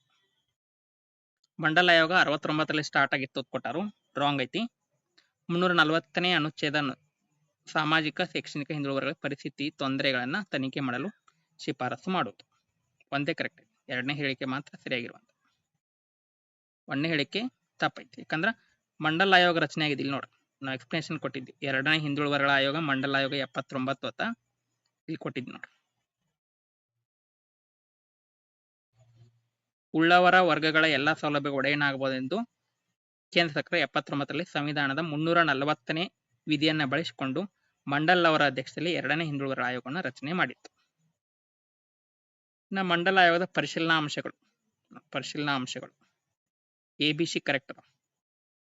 ಸಾಮಾಜಿಕ ಆರ್ಥಿಕ ಹಿಂದುಳಿದ ವರ್ಗಗಳನ್ನು ವ್ಯಾಖ್ಯಾನಿಸಲು, ಸಾಮಾಜಿಕ ಆರ್ಥಿಕ ಹಿಂದುಳಿದ ವರ್ಗಗಳ ನಾಗರಿಕರ ಪ್ರಗತಿಗೆ ಕೈಗೊಳ್ಳಬೇಕಾದ ಶಿಫಾರಸು, ಆಮೇಲೆ ನೇಮಕಾತಿ ಹುದ್ದೆಗಳಲ್ಲಿ ಮೀಸಲಾತಿ ಇದನ್ನು ಗುರುತಿಸಲಿಕ್ಕೆ ಹೇಳಿದ್ರು. ಡಿ ರಾಂಗ್ ಐತಿ. ರಾಷ್ಟ್ರಪತಿ ಅಥವಾ ಪ್ರಧಾನಮಂತ್ರಿಗೆ ವರದಿ ಸಲ್ಲಿಸಬೇಕು ಅಂತ ಐತಿ, ಅದು ರಾಂಗ್ ಐತಿ. ABC ಕರೆಕ್ಟ್ ನಾವು ಕೊಟ್ಟಿದ್ದು ನೋಡ್ರಿ. ಕೇಂದ್ರ ಸರ್ಕಾರಕ್ಕೆ ಆಯೋಗ ಏನಂತ ವರದಿ ಸಲ್ಲಿಸಬೇಕು ಅಂದ್ರೆ ಸಾಮಾಜಿಕ ಶೈಕ್ಷಣಿಕ ಹಿಂದುಳಿದ ವರ್ಗಗಳನ್ನು ಗುರುತಿಸಲು, ಹಿಂದುಳಿದ ವರ್ಗಗಳ ಅಭಿವೃದ್ಧಿಗೆ ಅನುಸರಿಸಬೇಕಾದ ಕ್ರಮಗಳು, ಆಮೇಲೆ ಸಾರ್ವಜನಿಕ ಸೇವೆಯಲ್ಲಿ ಸಾಕಷ್ಟು ಪ್ರಾತಿನಿಧ್ಯ ದೊರೆಯದ ವರ್ಗವನ್ನು ಗುರುತಿಸಲು. 3 ಕರೆಕ್ಟ್. ಹಳೆಯ ಮೈಸೂರು ಸಂಸ್ಥಾನದಲ್ಲಿ ಸೇವೆಗಳಲ್ಲಿ ಹಿಂದುಳಿದ ವರ್ಗಗಳ ಅಸಮರ್ಪಕ ಪ್ರಾತಿನಿಧ್ಯ ಬಗ್ಗೆ ವಿಚಾರಣೆ ಮಾಡಲು ಸಮಿತಿಯನ್ನು ಯಾವಾಗ ಮತ್ತು ಯಾರ ನೇತೃತ್ವದಲ್ಲಿ ರಚಿಸಿದ್ರು ಅಂದ್ರೆ 1918 ಲೆಸ್ಲಿ ಮಿಲ್ಲರ್, ಮೈಸೂರು ದೊರೆ ನಾಲ್ವಡಿ ಕೃಷ್ಣರಾಜ ಒಡೆಯರ್ ಅವರು ನೇಮಕ ಮಾಡಿದ್ರು. ನೋಡಿ ಲೆಸ್ಲಿ ಮಿಲ್ಲರ್ ಸಮಿತಿ 1918 ನಾವು ಕ್ಲಾಸ್ ಮಾಡಿದ್ವಿ ಮಿಲ್ಲರ್ ಅವ್ರದ್ದು. ನ್ಯಾಯಮೂರ್ತಿ ಮಿಲ್ಲರ್ ಅವರ ನೇತೃತ್ವದಲ್ಲಿ ಸಮಿತಿಯನ್ನು 1918ರಲ್ಲಿ ನೇಮಕ ಮಾಡಿದ್ರು. ನೋಡಿ ಕ್ವಶನ್ ಅಲ್ಲಿ ಅಂದ್ರೆ ಲಾಸ್ಟ್ ಒಂದ್ 2-3 ಟೆಸ್ಟ್ ನಾವು ಕೇವಲ MCQ ಅಷ್ಟೇ ಕೊಟ್ಟಿದ್ವಿ, ಎಕ್ಸ್ಪ್ಲನೇಷನ್ ಕೊಟ್ಟಿದ್ದಿಲ್ಲ. ನೋಡಿ 18 ನವೆಂಬರ್ 1917 ನಡೆದ ಪ್ರಥಮ ಹಿಂದುಳಿದ ವರ್ಗಗಳ ಸಮಾವೇಶದ ಅಧ್ಯಕ್ಷತೆ ಮಿಲ್ಲರ್ ವಹಿಸಿದ್ರು. ಕ್ವಶನ್ ಕೊಟ್ಟಿದ್ವಿ. ಹಿಂದುಳಿದ ವರ್ಗಗಳ ವಿದ್ಯಾರ್ಥಿ ಹೆಚ್ಚಿನ ಸಂಖ್ಯೆಯ ಮೆಟ್ರಿಕ್ ಪೂರ್ವ ಹಾಸ್ಟೆಲ್ಗಳನ್ನ ಹೊಂದಿರುವ ಜಿಲ್ಲೆ ಯಾವುದು ಅಂತ ಬೆಳಗಾವಿ. ಕ್ವಶನ್ ಕೊಟ್ಟಿದ್ದು ನೋಡ್ರಿ ನಾವು MCQ. ಅತಿ ಹೆಚ್ಚು ಮೆಟ್ರಿಕ್ ಪೂರ್ವ ಹಾಸ್ಟೆಲ್ ಹೊಂದಿರುವ ಜಿಲ್ಲೆ ಯಾವುದು ಅಂತ ಬೆಳಗಾವಿ. ಹೊಂದಿಸಿ ಬರೆಯಿರಿ, ಆಗ ನಿಮ್ಗೆ ಹಿಂದೆ ನಿಮ್ಗೆ ಇದರ ರಿಲೇಟೆಡ್ ಆಗಿ ನಾವಿಲ್ಲೇ ಕಂಟಿನ್ಯೂ ಕ್ವಶನ್ಸ್ ಕೊಟ್ಟಿದ್ವಿ ನೋಡಿ. ನಿಜಗುಣ ಅಂಬೇಡ್ಕರ್ ಚಳವಳಿ ನಿಗಮ ಸ್ಥಾಪನೆಯಾದ ವರ್ಷ, ವಿಶ್ವಕರ್ಮ ಸಮುದಾಯ ಅಭಿವೃದ್ಧಿ ನಿಗಮ ಸ್ಥಾಪನೆಯಾದ ವರ್ಷ, ಮಡಿವಾಳ ಮಾಚಿದೇವ ಅಭಿವೃದ್ಧಿ ನಿಗಮ ಸ್ಥಾಪನೆಯಾದ ವರ್ಷ ಎಲ್ಲ ಕಂಟಿನ್ಯೂ ಕೊಟ್ಟಿದ್ವಿ. ಇಲ್ಲಿ ನೋಡ್ರಿ 2014ರಲ್ಲಿ ಶಿಲ್ಪಕಲೆ, ಲೋಹ, ಮರ ಕೆಸಗಳಲ್ಲಿ ತೊಡಗಿರುವ ವಿಶ್ವಕರ್ಮ ಸಮುದಾಯದವರಿಗೆ ಒಂದು ನಿಗಮ ಸ್ಟಾರ್ಟ್ ಮಾಡಿದ್ರು. ಇನ್ನು ಸಂಗೊಳ್ಳಿ ರಾಯಣ್ಣ ಅಭಿವೃದ್ಧಿ ಪ್ರಾಧಿಕಾರ ರಚನೆ ಮಾಡಿದ್ರು 5/5/2016. ಇವು ರಾಯಣ್ಣನ ಕುರಿತು ಕ್ವಶನ್ ಕೊಟ್ಟಿದ್ವಿ. 46ನೇ ವಿಧಿ ಆಗಲೇ ಒಂದು ತೋರಿಸಿದ್ದೆ ನಿಮ್ಗೆ. 46ನೇ ಅನುಚ್ಛೇದ ದುರ್ಬಲ ವರ್ಗದವರಿಗೆ ಶೈಕ್ಷಣಿಕ ಆರ್ಥಿಕ ಹಿತಾಸಕ್ತಿ, ಅದನ್ನು ಕ್ವಶನ್ ಕೊಟ್ಟಿದ್ದೆ ನೋಡ್ರಿ. ದುರ್ಬಲ ವರ್ಗದವರು ಅನುಸೂಚಿತ ಜಾತಿ ಅನುಸೂಚಿತ ಪಂಗಡ ವಿದ್ಯಾಭ್ಯಾಸ ಆರ್ಥಿಕ ಅಭಿವೃದ್ಧಿಗೊಳಿಸಲು ಎಷ್ಟನೇ ವಿಧಿ ಪ್ರಕಾರ? 46ನೇ ವಿಧಿ ಪ್ರಕಾರ. ವೀರಶೈವ ಲಿಂಗಾಯತ ಸಮುದಾಯ ಅಭಿವೃದ್ಧಿ ಶಿಕ್ಷಣ ಸಾಲ ಯೋಜನೆ ಬಸವ ಬೆಳಕು. ಇಲ್ಲಿ ಕ್ವಶನ್ ನೋಡ್ರಿ, ಲಿಂಗಾಯತ ಅಭಿವೃದ್ಧಿ ನಿಗಮದ ಬಸವ ಬೆಳಕು ಯೋಜನೆ ಎದಕ್ಕೆ ಸಂಬಂಧಿಸಿದೆ ಅಂದ್ರೆ ವೃತ್ತಿಪರ ಕೋರ್ಸ್ಗಳಲ್ಲಿ ಕಲಿಯುವವರಿಗೆ. ಆಗಲೇ ಒಂದು ತೋರಿಸಿದ್ದೆ ನಿಮ್ಗೆ. 1992 ನಿಯಮದ ಪ್ರಕಾರ ಸುಳ್ಳು ಜಾತಿ ಪ್ರಮಾಣ ಪತ್ರ ಆಧಾರದ ಮೇಲೆ ಪಡೆದುಕೊಂಡಂತ ಒಂದು ಹಣಕಾಸು ಪ್ರಯೋಜನ ವಸೂಲು ಮಾಡುವಂತದ್ದು ನಮೂನೆ 7B. 7B ನೋಡ್ರಿ. ಕ್ವಶನ್ 92ರ ಪ್ರಕಾರ ಸುಳ್ಳು ಜಾತಿ ಪ್ರಮಾಣ ಪತ್ರ ಆಧಾರದ ಮೇಲೆ ವ್ಯಕ್ತಿ ಆರ್ಥಿಕ ಪ್ರಯೋಜನ ಹಿಂದಕ್ಕೆ ಪಡೆಯುವಂತದ್ದು 7B. 95ರ ಯಾವ ಪ್ರಕರಣದ ಪ್ರಕಾರ ಆಯೋಗದ ಕಾರ್ಯಗಳನ್ನು ತಿಳಿಸಲಾಗಿದೆ? 9ನೇ ಪ್ರಕರಣ ನೋಡ್ರಿ, ಆಯೋಗದ ಪ್ರಕಾರಗಳು. ಇನ್ನು ಕರ್ನಾಟಕ ರಾಜ್ಯ 95ರ ಅಡಿಯಲ್ಲಿ ಆಯೋಗದ ಅಧಿಕಾರಗಳ ಬಗ್ಗೆ ಯಾವುದರಲ್ಲಿ ತಿಳಿಸಲಾಗಿದೆ? ಇದು 1ನೇ ಆಪ್ಷನ್ 9ನೇ ಉಪ ಪ್ರಕರಣ 1ರ ಅಡಿಯಲ್ಲಿ ಇಲ್ಲೇ ಐತೆ ನೋಡ್ರಿ. ಆಯೋಗದ ಪ್ರಕಾರಗಳು 1ನೇ ಉಪಪ್ರಕರಣದ ಅಡಿಯಲ್ಲಿ ಪ್ರಕಾರಗಳನ್ನು ನಿರ್ವಹಿಸುವಂಥದ್ದು. ಇನ್ನು ಹಿಂದುಳಿದ ವರ್ಗಗಳಿಗೆ ಯಾವುದು ಸಂಬಂಧಿಸಿಲ್ಲ ಅಂದ್ರೆ ಅವಿವಾಹಿತರಿಗೆ ವಿವಾಹ ಇದು ಸಂಬಂಧಪಟ್ಟಿಲ್ಲ. ನೋಡ್ರಿ, ಹಿಂದುಳಿದ ವರ್ಗಗಳ ಆಯೋಗದ್ದು ವಾರ್ಷಿಕ ವರದಿಯಲ್ಲಿ ಇರುವಂಥದ್ದು ಯಾವ ಯೋಜನೆ ಇವೆಲ್ಲ ಬರ್ತಾವ. ದೇವರಾಜ ಅರಸು, ಗಂಗಾ ಕಲ್ಯಾಣ, ಅರಿವು ಇವೆಲ್ಲ ಬರ್ತಾವು. ಆಮೇಲೆ ವಸತಿ ಯೋಜನೆನೂ ಬರ್ತೈತಿ. ಯಾರಿಗೆ? ಅಲೆಮಾರಿ ಅರೆಅಲೆಮಾರಿದವ್ರು ನಿಗಮದ ಮೂಲಕ ವಸತಿಯನ್ನು ಕೊಡುವಂತ 1,20,000 ರೂಪಾಯಿಗಳನ್ನು ಕೊಡ್ತಾರೆ. ಇದು ವಸತಿ ಯೋಜನೆ ನಿರ್ಮಾಣ ಮಾಡಿರುವಂತ ಮನೆ. ಇದು ಕ್ರಿಯಾ ಯೋಜನೆ 24-25 ಕಳಿಸಿದ್ವಿ, ಅದರಲ್ಲಿ ಬಂದಿರುವಂತ ಇವಿಷ್ಟು ಕ್ವಶನ್ ಡೈರೆಕ್ಟ್ ಆಗಿ 80ಕ್ಕಿಂತ ಹೆಚ್ಚು ಕ್ವಶನ್ಗಳನ್ನ ಅಟೆಂಡ್ ಮಾಡಬಹುದಿತ್ತು. ಬರೀ ನಮ್ಮ ನೋಟ್ಸು, ಟೆಸ್ಟ್ ಮತ್ತು ಕ್ಲಾಸ್ಗಳನ್ನ ಕೇಳಿ. ಇನ್ನು HK ವಿಭಾಗಕ್ಕೆ ಒಂದು ಮಾರ್ಚ್ 2ರಂದು ಎಕ್ಸಾಮ್ ಇರುವಂಥದ್ದು. ಇದು ಹೊಸ ಬ್ಯಾಚ್ ಕೋರ್ಸ್ ಸ್ಟಾರ್ಟ್ ಮಾಡಿದ್ದೀವಿ. ಕಂಪ್ಲೀಟ್ ನೋಟ್ಸ್ ಇರುತ್ತೆ, ಟೆಸ್ಟ್ ಕೊಡ್ತೀವಿ. 10ಕ್ಕಿಂತ ಹೆಚ್ಚು ಆನ್ಲೈನ್ ಟೆಸ್ಟ್ ಕೊಡ್ತೀವಿ ಫುಲ್ ಲೆಂತು. ಆಮೇಲೆ 15 ಚಾಪ್ಟರ್ ನೋಟ್ಸ್ ಕೊಡ್ತೀವಿ. ಲೈವ್ ಕ್ಲಾಸಸ್ ತಗೋತೀವಿ, ಡೈಲಿ ಒಂದು 30 ಕ್ಲಾಸಸ್ ತಗೋತೀವಿ. ಇನ್ನೊಮ್ಮೆ ರಿವಿಷನ್ ಮಾಡಿಸ್ತೀವಿ. ಸೆಂಟ್ರಲ್ ಗೌರ್ಮೆಂಟ್ ಯೋಜನೆದ್ದು ನಾವು ಕ್ಲಾಸಸ್ ಮಾಡಿರಲಿಲ್ಲ. ಈಗ HK ವಿಭಾಗಕ್ಕೆ ಕ್ಲಾಸಸ್ಗಳನ್ನ ಮುಗಿಸ್ಕೊಡ್ತೀವಿ. ಒಂದು 10ಕ್ಕಿಂತ ಹೆಚ್ಚು ಜಾಸ್ತಿ ಕ್ವಶನ್ಸ್ ಬರ್ತವೆ. ಮತ್ತು ಎಲ್ಲ ಆ್ಯಕ್ಟು, ಆಮೇಲೆ ನಿಗಮಗಳ ಬಗ್ಗೆ, ಮೀಸಲಾತಿ, ಹಾಸ್ಟೆಲ್ಗಳ ಬಗ್ಗೆ ಎಲ್ಲ ಕಂಪ್ಲೀಟ್ ಕ್ಲಾಸ್ ಮಾಡ್ತೀವಿ. 2000 ರೂಪೀಸ್ ಅಮೌಂಟ್ ಇರುತ್ತೆ ಮತ್ತು ನೀವು ಬೇಕಾದರೆ ಜಾಯಿನ್ ಆಗ್ಬೋದು. ಈ ಮುಂಚೆ ಒಂದು ಫಸ್ಟ್ ಬ್ಯಾಚಲ್ಲಿ ಜಾಯಿನ್ ಆಗಿದ್ರೆ ಅಂದ್ರೆ ಸೆಕೆಂಡ್ ಬ್ಯಾಚ್ಗೆ ಒಂದು ಸ್ವಲ್ಪ ಅಮೌಂಟ್ ಕಡಿಮೆ ಮಾಡ್ತೀವಿ. ಇನ್ನು 15 ಅಧ್ಯಾಯಗಳಿಗೆ ಅನುಗುಣವಾಗಿ 10 ಲೈವ್ ಆನ್ಲೈನ್ ಟೆಸ್ಟರ್ನ ಸಹಿತ ಕೊಡ್ತೀವಿ. ಕಂಪ್ಲೀಟ್ 400 ಪ್ರಶ್ನೆಗಳಿಗೆ ವಿವರಣಾತ್ಮಕ ಉತ್ತರ ಆಗಲೇ ಏನು ತೋರಿಸಿದ್ವಿಲ್ಲ ಅವೆಲ್ಲ ಆನ್ಲೈನ್ ಟೆಸ್ಟಲ್ಲೇ ಬಂದಿರುವಂಥ ಕ್ವಶನ್ಸ್ ಅವೆಲ್ಲ PDF ಕೊಡ್ತೀವಿ. ಇದಷ್ಟೇ ಬೇಕು ಅಂತ 1000 ರೂಪೀಸ್ ಆಗುತ್ತೆ. ಕ್ಲಾಸು ಮತ್ತು ಟೆಸ್ಟ್ ಸೀರೀಸ್ ಎರಡೂ ಬೇಕು ಅಂತಂದ್ರೆ ಒಂದು 2000 ಇರುತ್ತೆ. ನೀವು ಬೇಕಾದರೆ ಜಾಯಿನ್ ಆಗ್ಬೋದು. ಇದಿಷ್ಟು ಇವತ್ತಿನ ಒಂದು ಕ್ಲಾಸು. ಕಂಪ್ಲೀಟ್ ಆಗಿ ಭಾಳ ಜನ ಕೇಳ್ತಿದ್ರಿ ನಿಮ್ಮ ಕೋಚಿಂಗ್ ಸೆಂಟರ್ ವತಿಯಿಂದ ಎಷ್ಟು ಕ್ವಶನ್ಸ್ ಬಂದಾವು ಅದನ್ನೆಲ್ಲ PDF ಸೆಂಡ್ ಮಾಡಿ ತಿಳ್ಕೊಂಡ ಈ PDF ಅನ್ನು ಸೆಂಡ್ ಮಾಡ್ತೀವಿ. ಈ ವಿಡಿಯೋ ಕಂಪ್ಲೀಟ್ ಆಗಿ ನೋಡಿ. ಇದಿಷ್ಟು ಒಂದು ಇವತ್ತಿನ ಕ್ಲಾಸು. ಎಲ್ಲರಿಗೂ ಧನ್ಯವಾದಗಳು.